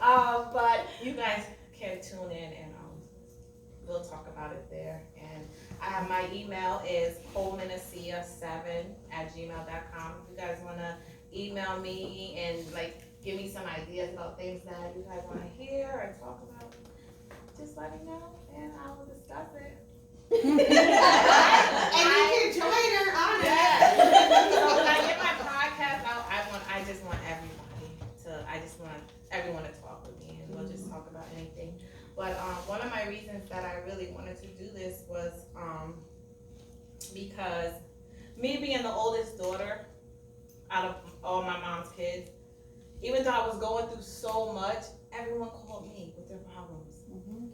Everyone, and it was like, oh my God, I got my own issues. I'm like, but I always was the one that gave everyone advice for everything. And I'm like, they're like, I see, oh my God, thank you. And it's like, now that it's just me and I'm healing, I want to speak to people that can relate to me. I want to speak to other women and just let them know there's someone out there that can relate to the situations that they're going through. Amen for that, baby. So that's what I want to do. That's something that I am going to do. I'm not going to say that. Manifest It's something that I am Put that out going in to the do. air. So you're going to be hearing a lot from me because it's not going to stop. It's just going to get better and better. Amen. So next year. So it is.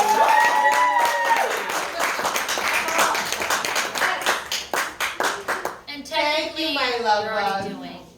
For those of you that know me and Asia have been, Friends forever. yeah, pretty much. I know the baby since they was what they call it, knee high to butterbean, something like that, So right? when she was in my Those belly. are my baby. She just loves the kids.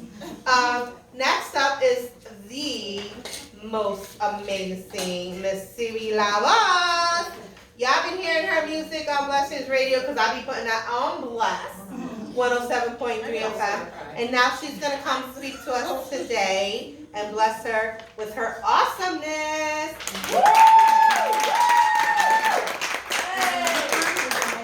Yeah, you use my favorite thing. Yes.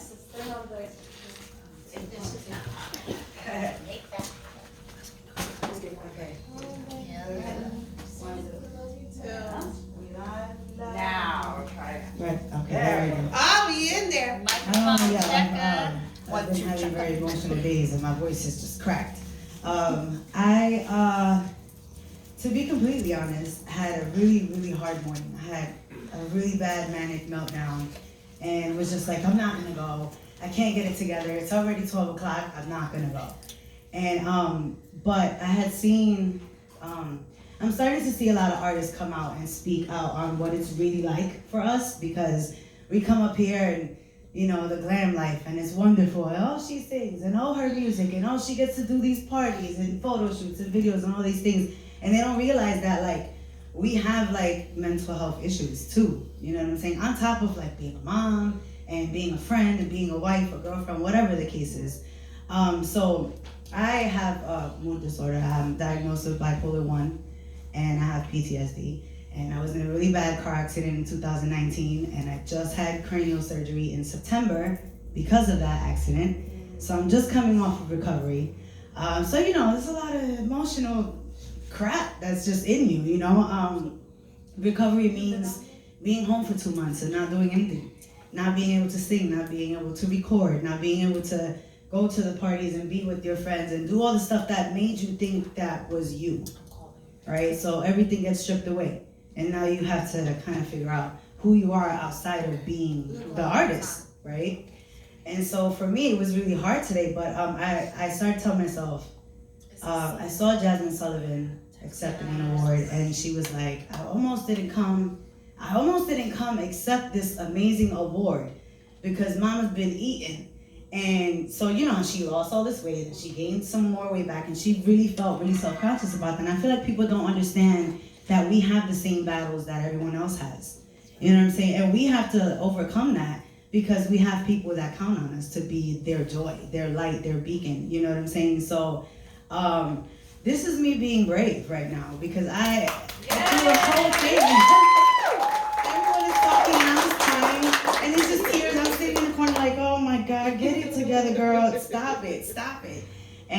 so on top of that, like, I'm a Libra Scorpio. We have very strong characters. I was raised, my mom is very strong. She's a Leo, strong woman.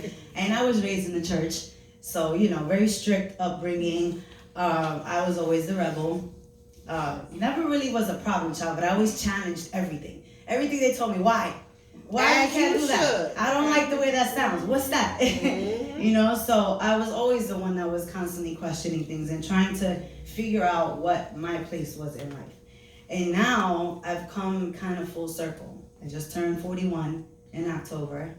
And Thank you. And I'm like, I feel like I look all right. I don't look 41. You look gorgeous, honey. You look amazing. Okay. And even if I did, I feel like aging is a beautiful thing. Yes. Since I was a kid, because I have an old soul. So it was always to me, like, I can't wait till I'm old and people understand me. Because they just don't get me. I'm little. They don't think that I have anything to say because I'm a kid and things like that. So, you grow up and you start to develop your character. But for me, it's really been more of a struggle because I feel like I'm trying to rapidly heal myself because I'm also a mother. And my daughter, who is now 12 years old, has the same mood disorders that I have. So when she has her moments, it's a trigger for me, first of all. And I'm like, oh my God. Okay, so I start freaking out. We're both crying and then we both calm down. We talk through it. We love on each other. We meditate and we get through it. But it's hard because I didn't have that. I had give it to the Lord and move on, which was fine because I feel like my roots in my faith had definitely brought me far. And I always take the good and leave the bad. So I appreciate how I was raised, but I also kind of resent it because we never looked at the deeper stuff because everything was always considered, that's the devil trying to drive you crazy. Just ignore it and move on. All right, you know what I'm saying? And sometimes it's deeper than that. Some things in life you do need to just ignore and move on because you can't be upset about everything all the time. But some things in life you gotta dig deeper and figure out what the core of the problem really is. Yes. And we didn't have that growing up. So now that my kids are starting to face these things, I'm like, reality check. I gotta fix me quick. You know what I'm saying? And that's not possible. You can't undo 40 years of emotional damage in a couple of months or in a couple of years before your kid hit adolescence. So, that has been my biggest struggle.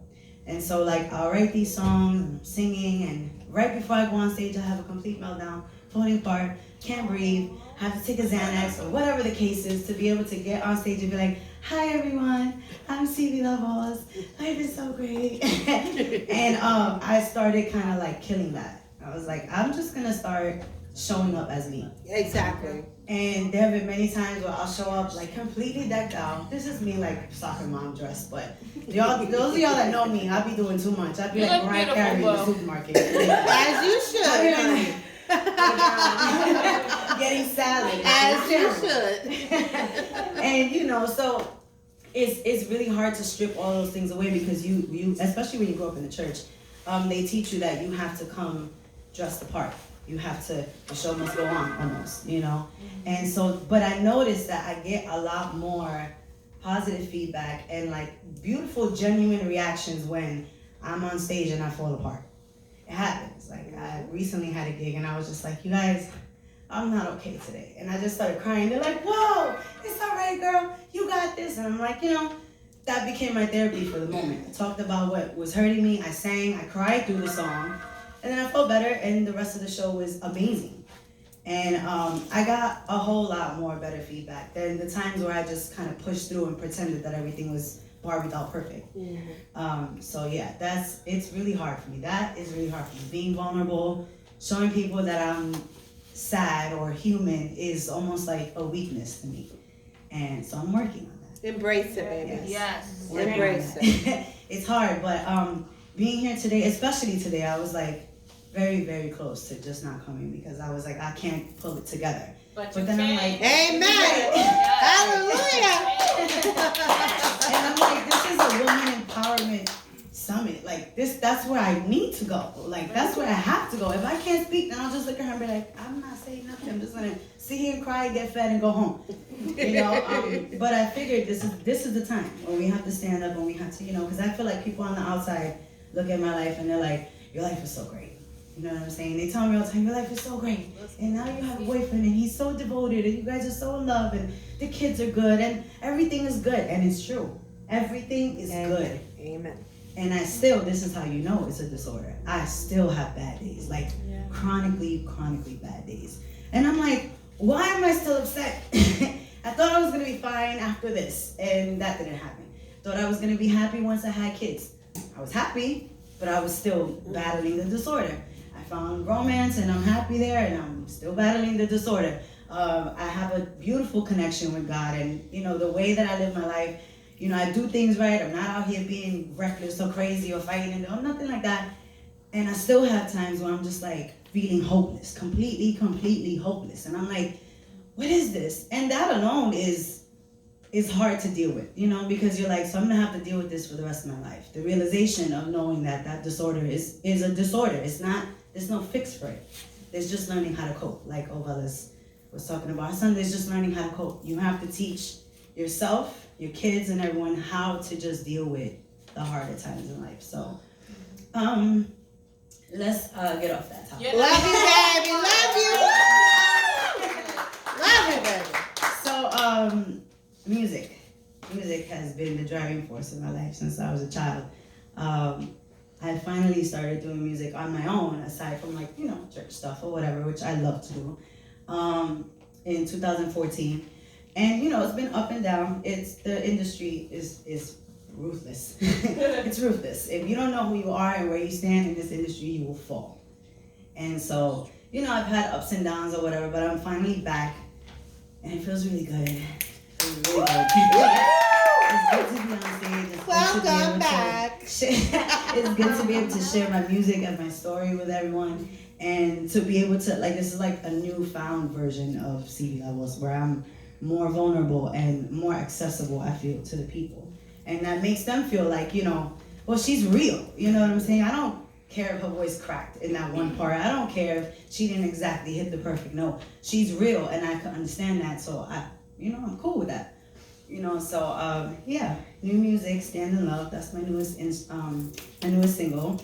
Yeah. She's always playing, always supporting. I really appreciate that. Yeah, what's coming up? Let me see. I have a show coming up in January. I have a show coming up in February. That will all be on my page. I'll throw everything in the newsfeed so you guys can all have it. Yeah, I don't have a lot to say. I couldn't even prepare myself because I was so clouded, and I just came and you said was enough, fed baby. by everyone. Like seriously, everyone's story was like literally felt like they were speaking to me, and I was like, yeah, exactly. That's exactly how I feel. So I just want to say thank you for having me and for helping me get through this day. Well, you did it!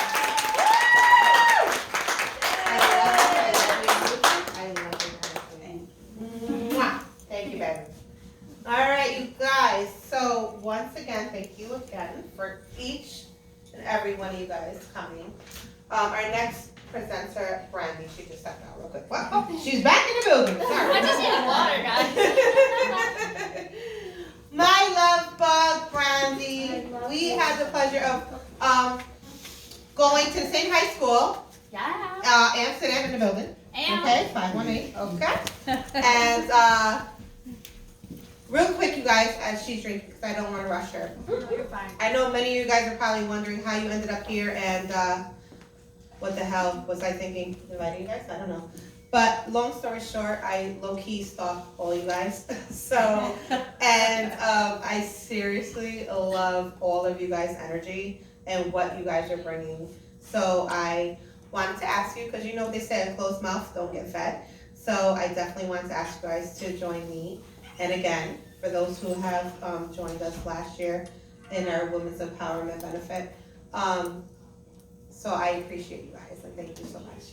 So without further ado, Miss Brandy with the IE. Wait, what? With an IE. We don't get some love notes from you?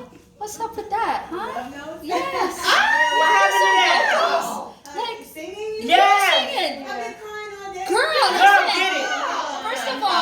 First of And all.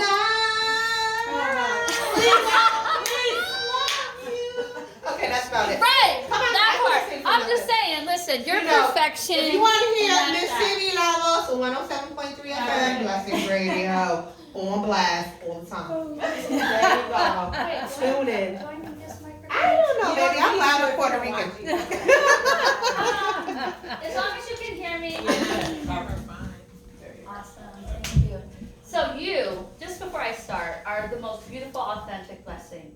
And for you to be that transparent and share your tears, you allow people to celebrate the authentic you, right? Yes, And honey. because one of my gifts is to be a human vortex. So what that means is I meet a lot of people all over the world.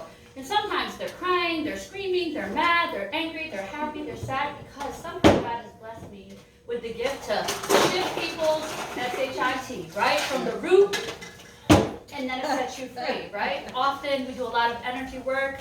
The beautiful thing is it shifts us for the moment, but it doesn't get to the root. And I've heard all of you talk about the root. And, you know, I thought I was going to talk about a new dawn, a new day, and I'm feeling good. And I'll probably wrap up with that. But I think I'm just going to take a few moments to just kind of address some things that I've heard and experienced. So my name is Brandy. I am so honored to be in all of your presence. And you are my new soul sisters. So you stuck with me. Yes. Like roaches. You can't get rid of me. And that's that. So thank you for being so authentic, so transparent. The ability to cry and be vulnerable allows everyone to see your soul and who you are. And we have so many beautiful women in here that have allowed each and every one of us to be part of the journey. You, for your amazing super child who is incredible with his superpowers, I commend you because that is the hardest job in the world. But I can tell you this, God never makes any mistakes, ever, right? So you chose him and he chose you. But you both grew out of that experience.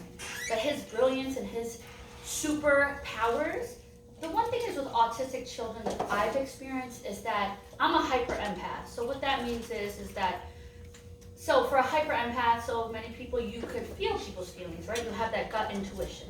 Another type of empath, you'll just know. No one has to tell you, you just know, right? Whether you hear auditorily or just a thought is in your head. That's another version of an empath. The other person is an embodier.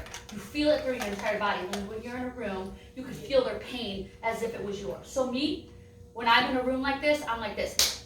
Right. A human punching bag. Because I experience all three simultaneously. However, I have learned in terms of my energy work how to shield myself, but for the highest and greatest good of all. So the universe still allows me to experience and feel those things, even when I may not love it, but it's needed and necessary for me to connect. So for your beautiful son, he experiences and feels and sees truths and knowledge and wisdom in ways that we can't even process in this human experience. So a person who sees 1,000 things in the room, so I am a visualizer. So one of my gifts is like I see.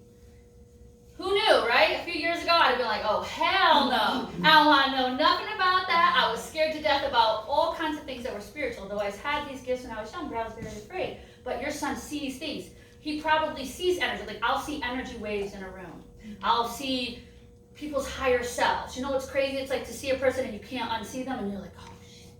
What the heck? So, yes, so I'm saying your son is so amazing and brilliant and gifted. He is going to make this world a more beautiful place. And often the communication piece, we think that it's a disadvantage. But in the spiritual realm, voice communication is not needed and it's not necessary.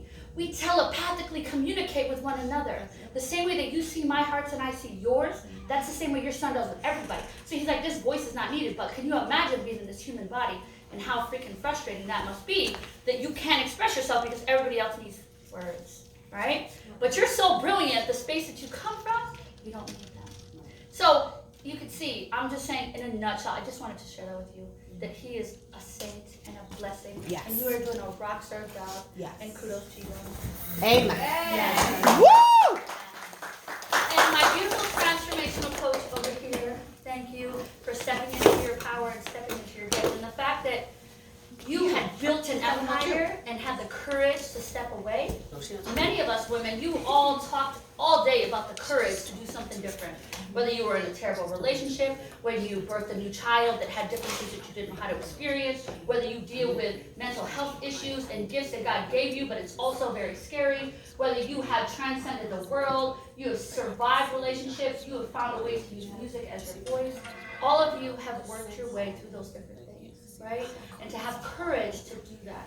So I commend you 1,000% to have the courage to let go, so that way you could create what is, right? And so I'm so proud of you for that. And the thing is like, we never really understand how pain is our greatest lesson. So I come from the mud.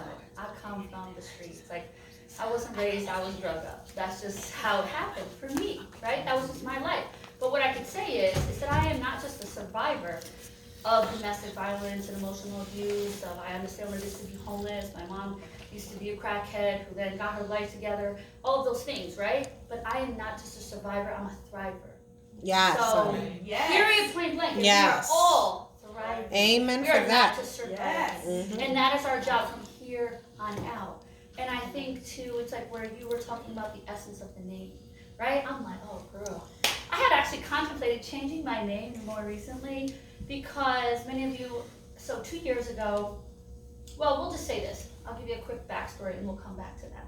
So I had left a long-term, on and off again, toxic, emotionally, physically abusive relationship. It took me on and off for like 15, 20 years. Yes, however, I sold my house so I could make that transition happen. I moved to my sister's. But before that, I had lost my ex. She got killed by a train in Brooklyn accidentally. I lost my mom who didn't need to die. I lost my niece who was 4 months old. I lost my other friend's daughter. I literally lost like 20 people in like a 2-year span. And as a hyper empath who didn't understand, I did not understand my gifts, right? I'm walking in power today and I'm completely whole because I now know what my gifts are. But before, I used to run from them like I was a track star. I was out. There was not no staying any, I didn't want to know nothing about that. However, it came to a point where going through all that, I had terrible post-traumatic stress. That I worked in a job, I'm a social butterfly, I can talk to anybody. But I worked in a job for almost 4 years and I didn't make one friend, not one. And Jess knows me, I love everyone, not one friend. There's not one person to this day that I even still communicate in that place. Not one, but that's how broken I was, right? And so I didn't even understand how bad my post-traumatic stress was from so much loss and the trauma of my childhood life. So I have survived and thrived from sexual abuse. That was my experience when I was young. I didn't even understand that until I was older. So there's all these things that kind of just came to a head. But I think that the universe and God, those were my greatest lessons. They brought me to where I am today. All of those experiences were like this kind of gentle nudge in the right direction where we were talking about divine guidance, right? And the other thing is when you were talking earlier about everything was chaotic, my morning was crazy, I didn't know I was going to be here. Spirit always shows up with chaos before we're supposed to do something great. That's right. Period, point blank. Get it. There is no question on that. Spirit always does that.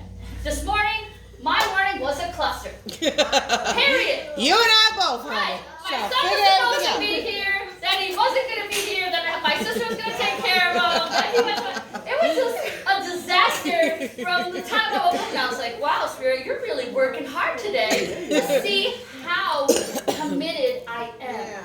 Yeah. See, and you want to think of it as not just a test, but really it's your chance to show your testimony. And so your stories are important. Every single one here will forever change my life. I will leave this room tomorrow better because I came here today. Not because I'm speaking to you, but because I got to hear your story. Because I got to be in your presence. I got to be one with you for a moment. You were vulnerable enough to share your life with me and your heart with me. So, moving forward, I sell my house, I end this traumatic relationship, but I didn't end my traumatic relationship right away. I took that baggage right with me to my sister's house. I'm like, yeah, I'm gonna move in with her for a little while. I'm gonna live in the penthouse. You know, that's the attic, AKA. So I'm living in her attic. No full-time job because I lost my full-time job, my professional job. So now mind you, I got pregnant at 15. I had my son at 16. Everybody's like, you're gonna be a loser. You're not gonna do anything. I was raising my baby sister who was 2 years old at that time. I could never go to school. So I finished high school, but I didn't get to finish my senior year. So I got my GED that last year at the same time my graduating class graduated, right? Somehow God always worked it out. There was always angels taking care of me somehow in the back. And I got a scholarship to go to a college through the Private Industry Council. So it was a work program for people who were poor. And you could work for the summer. So I did that, right? Somehow the universe worked out that they paid me to go to college for the first 2 years. So I did that.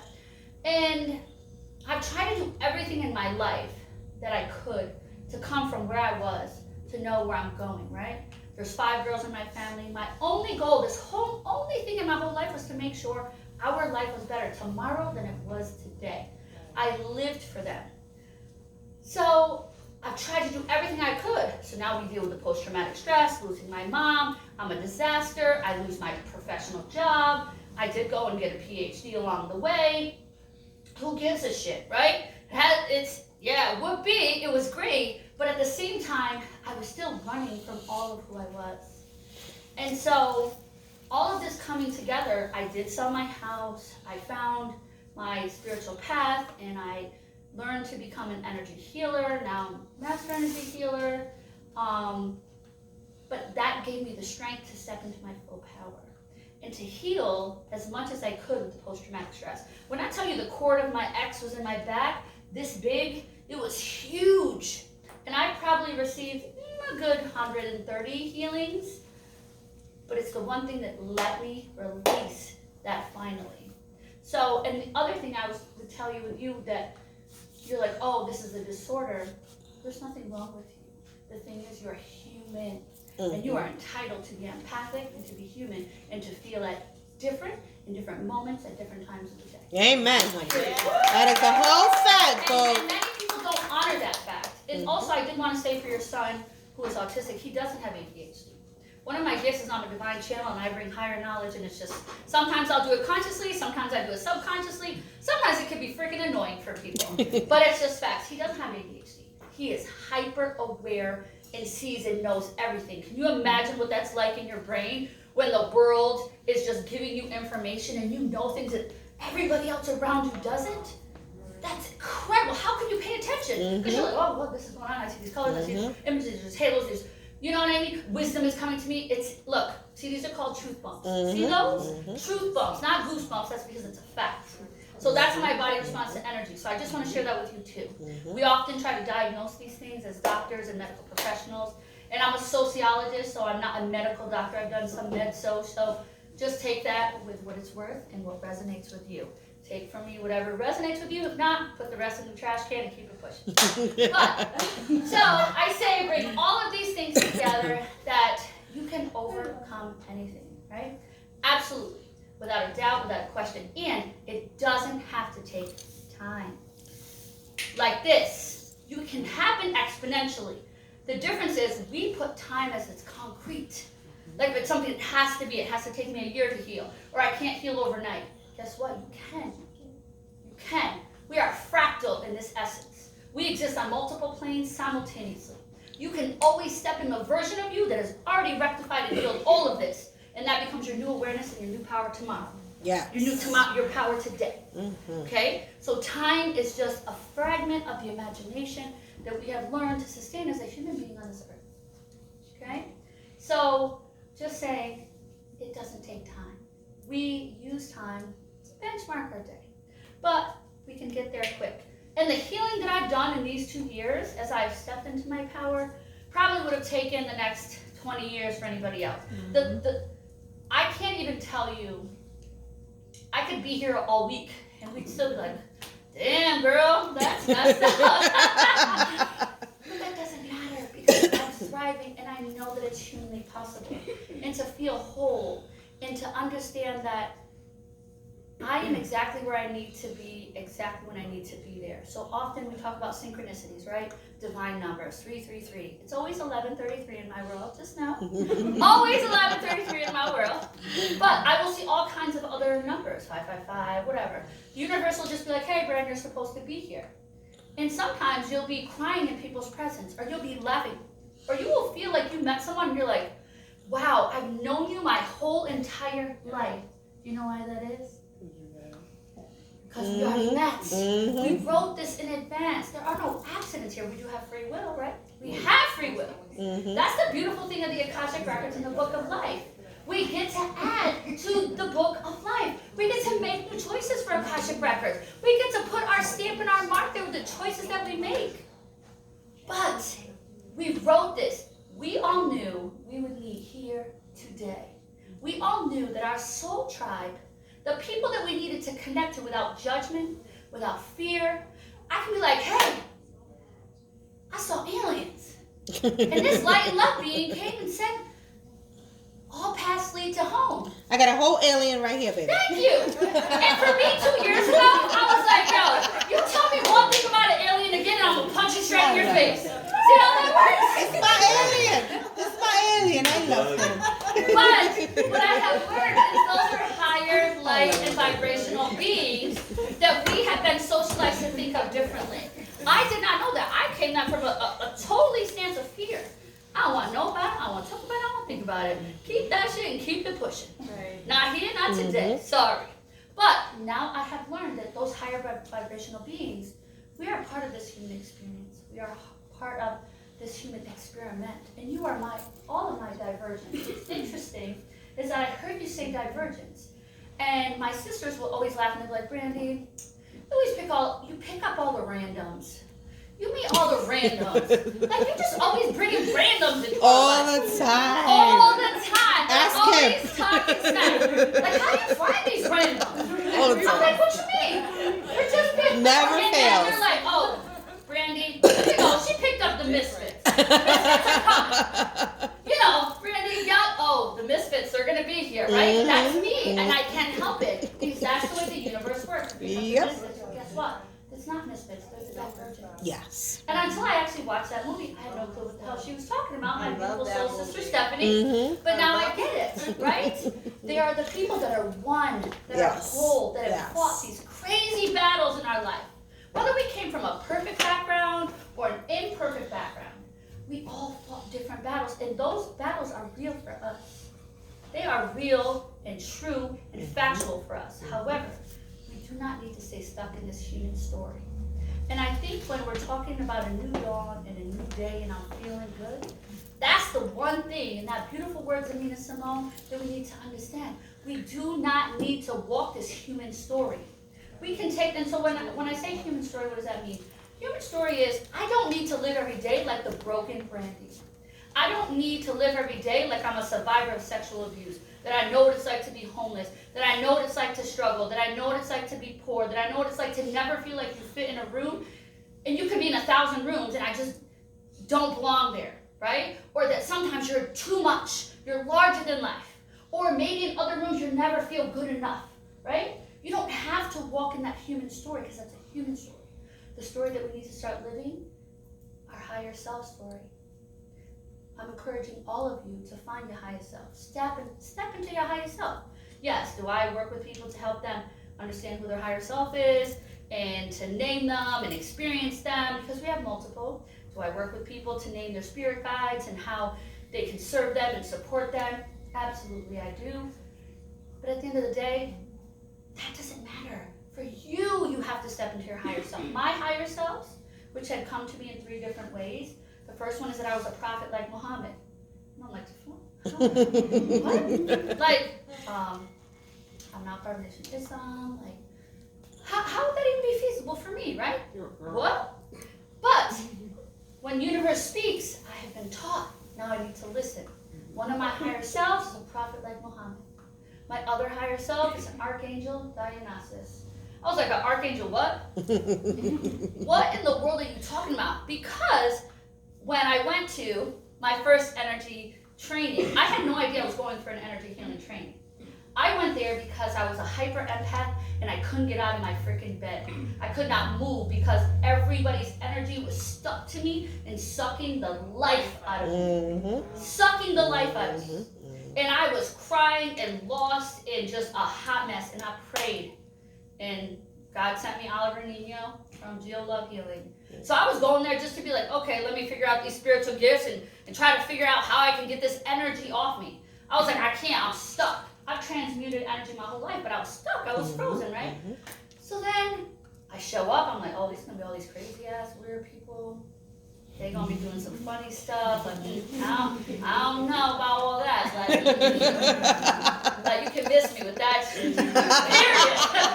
So then I'm there, and like as soon as I get to the ranch place, and it's in Colorado, mind you, I've never been in Colorado. I was like, yo, you bring me palm trees and some beach, son, I'm Gucci. Right? Colorado's in the middle of nowhere with random ass wrong turn people. I was like, oh, I don't know about this, guy. You might have took a wrong turn with me. So I'm walking up, and I'm like, oh, I should just go home. This is terrible. It took me all day to get here. I gotta wait till tomorrow. I always resist things that are good for me. Pay attention to that. It might show up for you sometimes, so we resist things that are good for us. I showed up. I did it. I was there. It changed my life. It changed my life. Because I learned to lean in and experience things that were even foreign to me. Because that was all foreign to me. Like, I didn't learn to meditate till like 6-7 years ago. I was like, weird people do meditation, now dance, no. But nonetheless, here we are, namaste. But yeah, so just saying, this journey has not been easy, has not been smooth, but it has allowed me to become whole. And I would have never stood in front of you and said, wow, my primary gift is I'm a divine channel. Yeah, my master gift is I'm a DNA healer. I heal people at the cellular level. I'm like, you definitely bumped your head and you got problems. And I ran from that literally my whole life, right? Because I tried so hard to create something in my life because my whole life people told me I wasn't going to be shit. And I would be nothing and I would be the ultimate failure. And I can tell you that the opposite is true. I had a son who had hyper energy. People always wanted me to put my son on drugs. And I was 15 years old and pregnant and had him at 16. All the time. And Brandon bounced off the walls. My son didn't eat dinner at a table until he was about 17 years old. Maybe one knee for 30 seconds. That's what you get from him.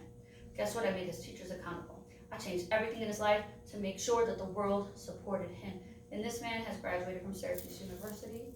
He's now a software engineer. He works for IBM. Well, no. Yes, he works for IBM now. And so the universe, through all of these things, we don't have to, there's no parenting handbook. We don't have to be perfect. What we do have to have is patience, trust our intuition, right? And be willing to be open to new possibilities. Because it is a new dawn, and it is a new day. And the purpose we leave this room is we need to be feeling good. Amen. So the last 3 things I'm going to say, how are we going to feel good? Because when I was going to do the talk initially, it was like, oh, Nina Simone launched her first song in 1969, right? Then we have Prince talking about partying like it's 1999. But what were we all thinking about right after 1999? Y2K, right? 2000, we were all afraid we're going to die, some cyber craziness. I can remember I was in New York. My sisters and I, we went out clubbing for New Year's Eve, and my mom is in upstate New York, so but we all got strep throat after we hung out the night before, so we couldn't function on New Year's Day. But my mom's wilding. Are you girls good? You okay? What happened? What if I can't get you? And we couldn't even function. Nonetheless, we lived. We still here, right? Mm-hmm. So we make that leap. Now we're going into, yeah, it's 2022, but what do we think about 2029? So that's what I want to leave you with today is the 3 things that I think for women's empowerment that would genuinely support us. Because I love you and I only want you to live your best, phenomenal life. In my whole life, that's all I've ever wanted, is for everyone around me to win. There has never been competition. I'm taking all of you with me. All my divergence, all my misfits, we all rise, right? And that is what the universe is asking for. So those are the 3 things. The first is spiritual awakening. Step into your spiritual gifts. Trust that they are yours as you are an empath and a transmuter for the pain of the world. And you've been doing that your whole entire life. Trust that. Know that that is a gift. It's not a curse. It's a blessing, but you can use it even more powerfully. I promise you that. And when you embrace it, you will know. You will feel it, because you're not going to know what other feeling is like until you have it. So spiritual gifts, step into them, lean into them. That's what we are going to do, not just for us, but our kids, our next generations. We have to work with our kids to embrace their spiritual gifts, to not be afraid of them, to not be like, I have to spend half your life being so scared and afraid. Because I was like, oh, I don't want to open up things that I'm afraid of. I don't want to bring things into my life that I don't know how to control, right? Because coming from a place of chaos, that's been my comfort. So then I also need to control everything. So I'm saying that's the first thing. Spiritual awakening and embracing your spiritual journey. The second thing is self-care. Self-care is selfless and self-love. And we have to do that for each other. And we have to remind other women to do that. You as a transformational coach, that is going to be one of your greatest jobs, right? Is to have everybody practice superb and phenomenal self-care. If you need to sleep, you need to sleep. If you need to run, you need to get energy out. If you have to be creative, if you have to scream, if you have to cry, whatever you need to do, if you need to go get a massage once a week, have to be your priority in your life as women. If we do not treat ourselves as the goddess of our family and our unit, no one else will. We are choosing us, so you need to practice self-care. That's how we're going to empower ourselves for tomorrow. And last but not least, stepping into the divine feminine. The universe is more linear than it's ever been in 12,000 years. It is not by accident that we are here in 12/12. The massive portal. This is the portal for the solstice coming up on the 21st. Right. Okay? So embrace that. Use today's manifestation powers. Use today's release to let go. Have you all felt crazy in the past 2 weeks? Have you felt like the universe was just driving you insane? You're emotional, you're frustrated, things are showing up. That's not by accident. This is part of this time, right? It's part of this timing, and it's divine timing. So understanding that we are transitioning as we go into 2029 into the divine feminine. That's what this time is about, this linearity. We are bringing women's empowerment flow, for grace, for ease, because things don't have to be as hard as we've experienced them. Things don't have to be as challenging as they've been. They don't. We can do this easy and effortlessly, and we need this divine feminine power in order to make this happen. So the universe is allowing us to balance a lot of this hyper-masculinity that we've had. I'm hyper-masculine, that's the only space I've ever functioned in. You're a do, right? Who's the doers in their life? You do everything. I'm not doing enough. Oh, I gotta do 500 jobs. I gotta spread myself so thin. I gotta cook 500 dinners. I gotta work 10 jobs. I gotta do all of these things, or I'm not doing enough, right? That's masculinity. It's not about having the physical apparatus. It's literally about that type of energy, right?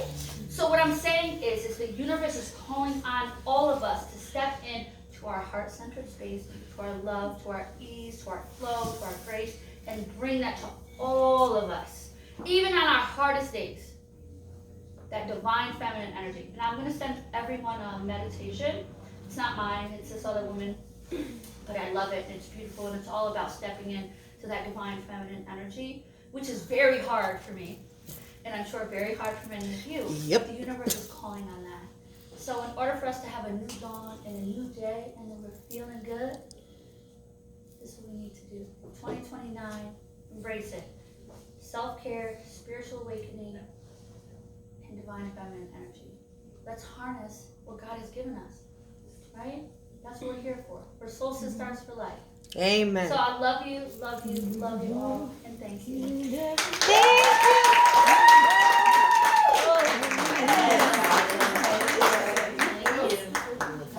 And I won't sing for you, but I could.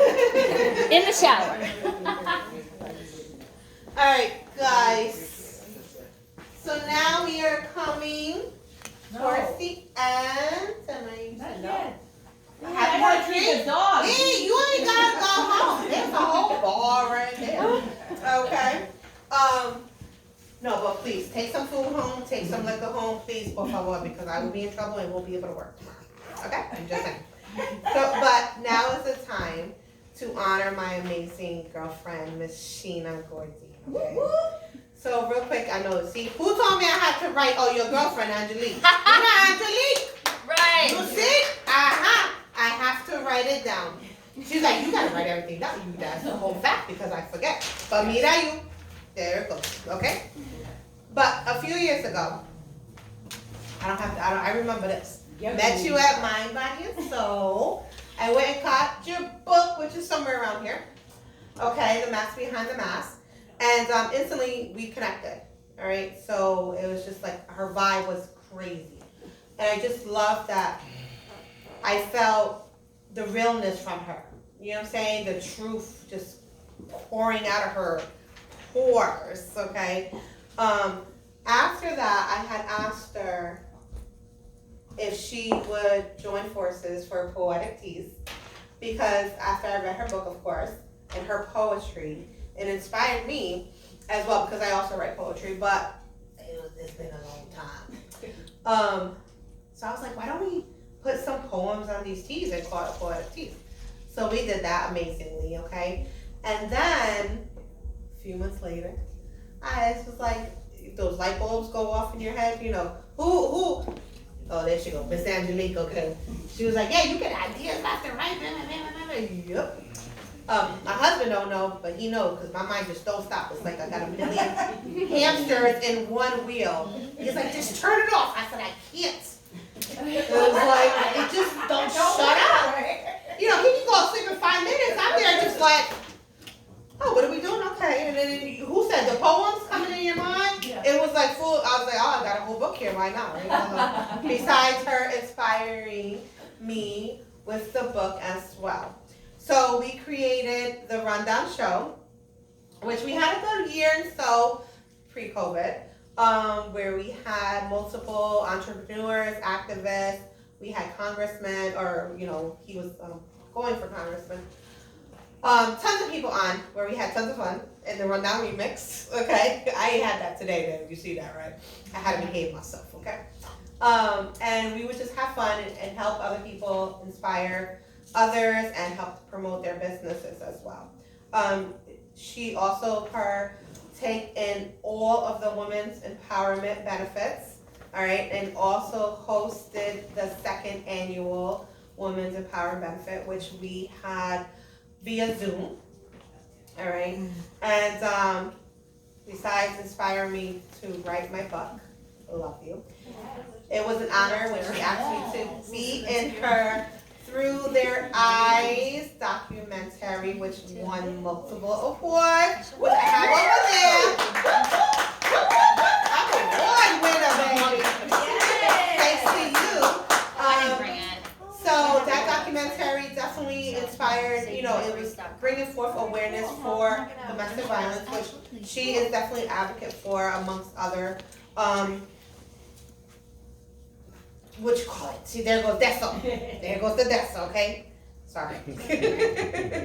Yeah, I'm gonna make that. Yeah, you laughing at the Deso. He hears that every day. But you have been a pivotal force helping other women unmask themselves, coaching them through their trauma, and bringing them into a place where they can heal themselves. All right, and I love you for that. She also writes for Blessings Magazine, monthly. And her poetry says lots of love and lots of light and healing for all. I could talk about you all day. You already know that. You inspired me in so many ways. You already know that. And I'm just so happy to be able to honor you with the first Blessings Woman of the Year.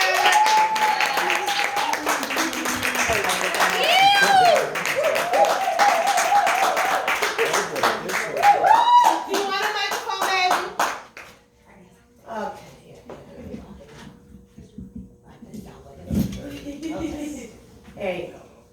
Floor is yours. Hello, everybody. I am Shannon Dunn, better known as Lady Dunn. Thank you, Jessica, because you're gonna make me cry today. You make me cry all the time. I know, but this is real. This is real love, and you never know where your path is gonna take you when you step into things. And I didn't know that my path would have me here where I am now. I had to think back when I was a little girl in Cross, South Carolina on a country field. Doing the normal things of farming and being with my mom and all these things that I never thought that I was doing often. I've been writing poetry since I was 12. So, to say that I was gonna be stepping into these shoes to empower, to show people that you can take your mask off and be uncomfortable and be okay with the spin you're in, regardless of judgment, shame, whatever it may be. And I've wore those masks for a long time at one point.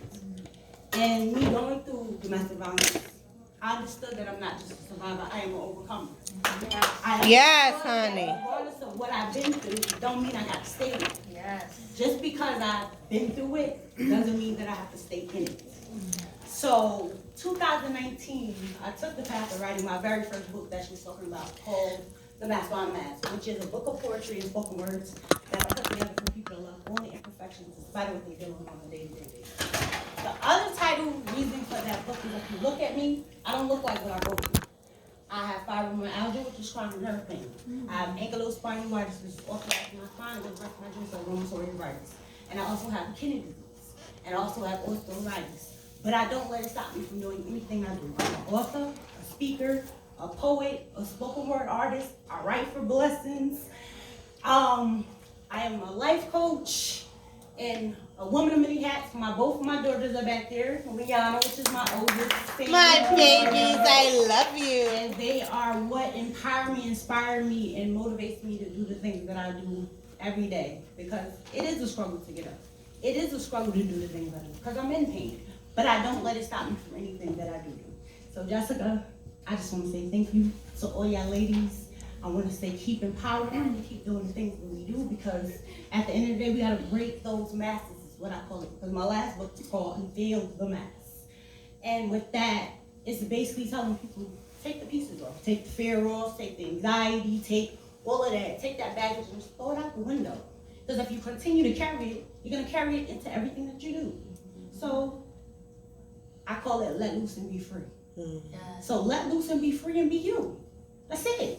If you can't be you and they can't love who you are, there's the door. You taught me, baby. Tell them how you tell them the story about the rundown. I ain't want to get on the camera. I ain't like getting on camera at all. She was like, I'm gonna do a podcast. I'm like, okay, let's do a podcast. So then she texted me and was like, nah, I don't think I'm gonna do it. I was like, nah, you gonna do this. I said, we gonna step past the fear and put the faith in it. So we're gonna have faith over fear, and we're gonna do it. So I kindly walked on over. I said, come on, let's get the camera, let's go.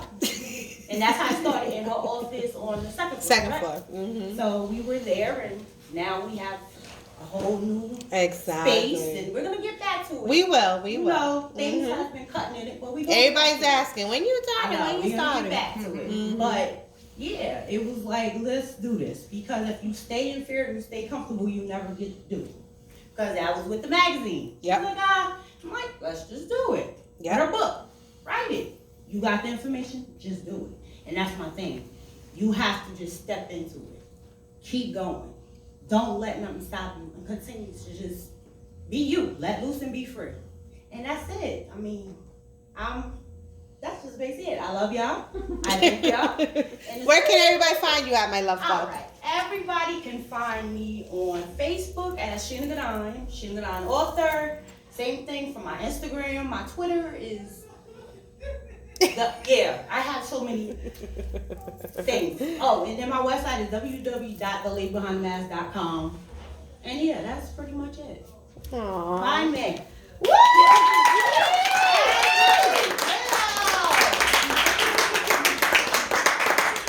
So thank you everybody once again. Please take a lot of food home, and please take a lot of those drinks home, because then I won't be able to work this week. Okay? I need to work without. Thank you so much for spreading all this love and light today. It's an honor and a blessing, like I've been repeating myself the entire time. But I am truly, truly grateful for all of you guys coming. And thank you, love. And just empowering each other, having fun. Like I said, I really wanted this right here to be for us, to let loose and have a good time as well. So feel free to, once that live stops, let loose, have a good time. We're going to play some music, we're going to have some drinks, and unless y'all want to be on camera, we can do that too. Can we all get proud?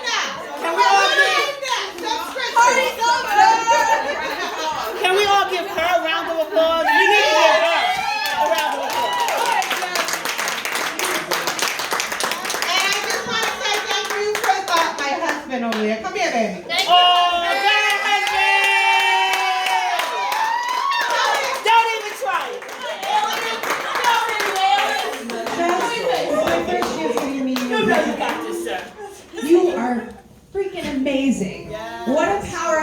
what a force of good. And I just want to say that I am so grateful to be included and look forward to coming to many future events. Yes, and we're gonna be doing many, many more. We're just starting out here, so. How often? Well, I do my annual women's benefit every year. What am I supposed to do? But I'm having Just a hit the virtual button? one, so if you guys want to do the virtual one, stay tuned, where we are going to be honoring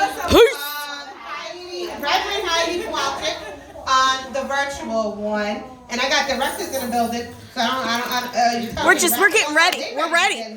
We're getting loose. Oh, they ready to let it go. Is this live? We'll have to sit a little longer. We done with the live? You want husband She's done.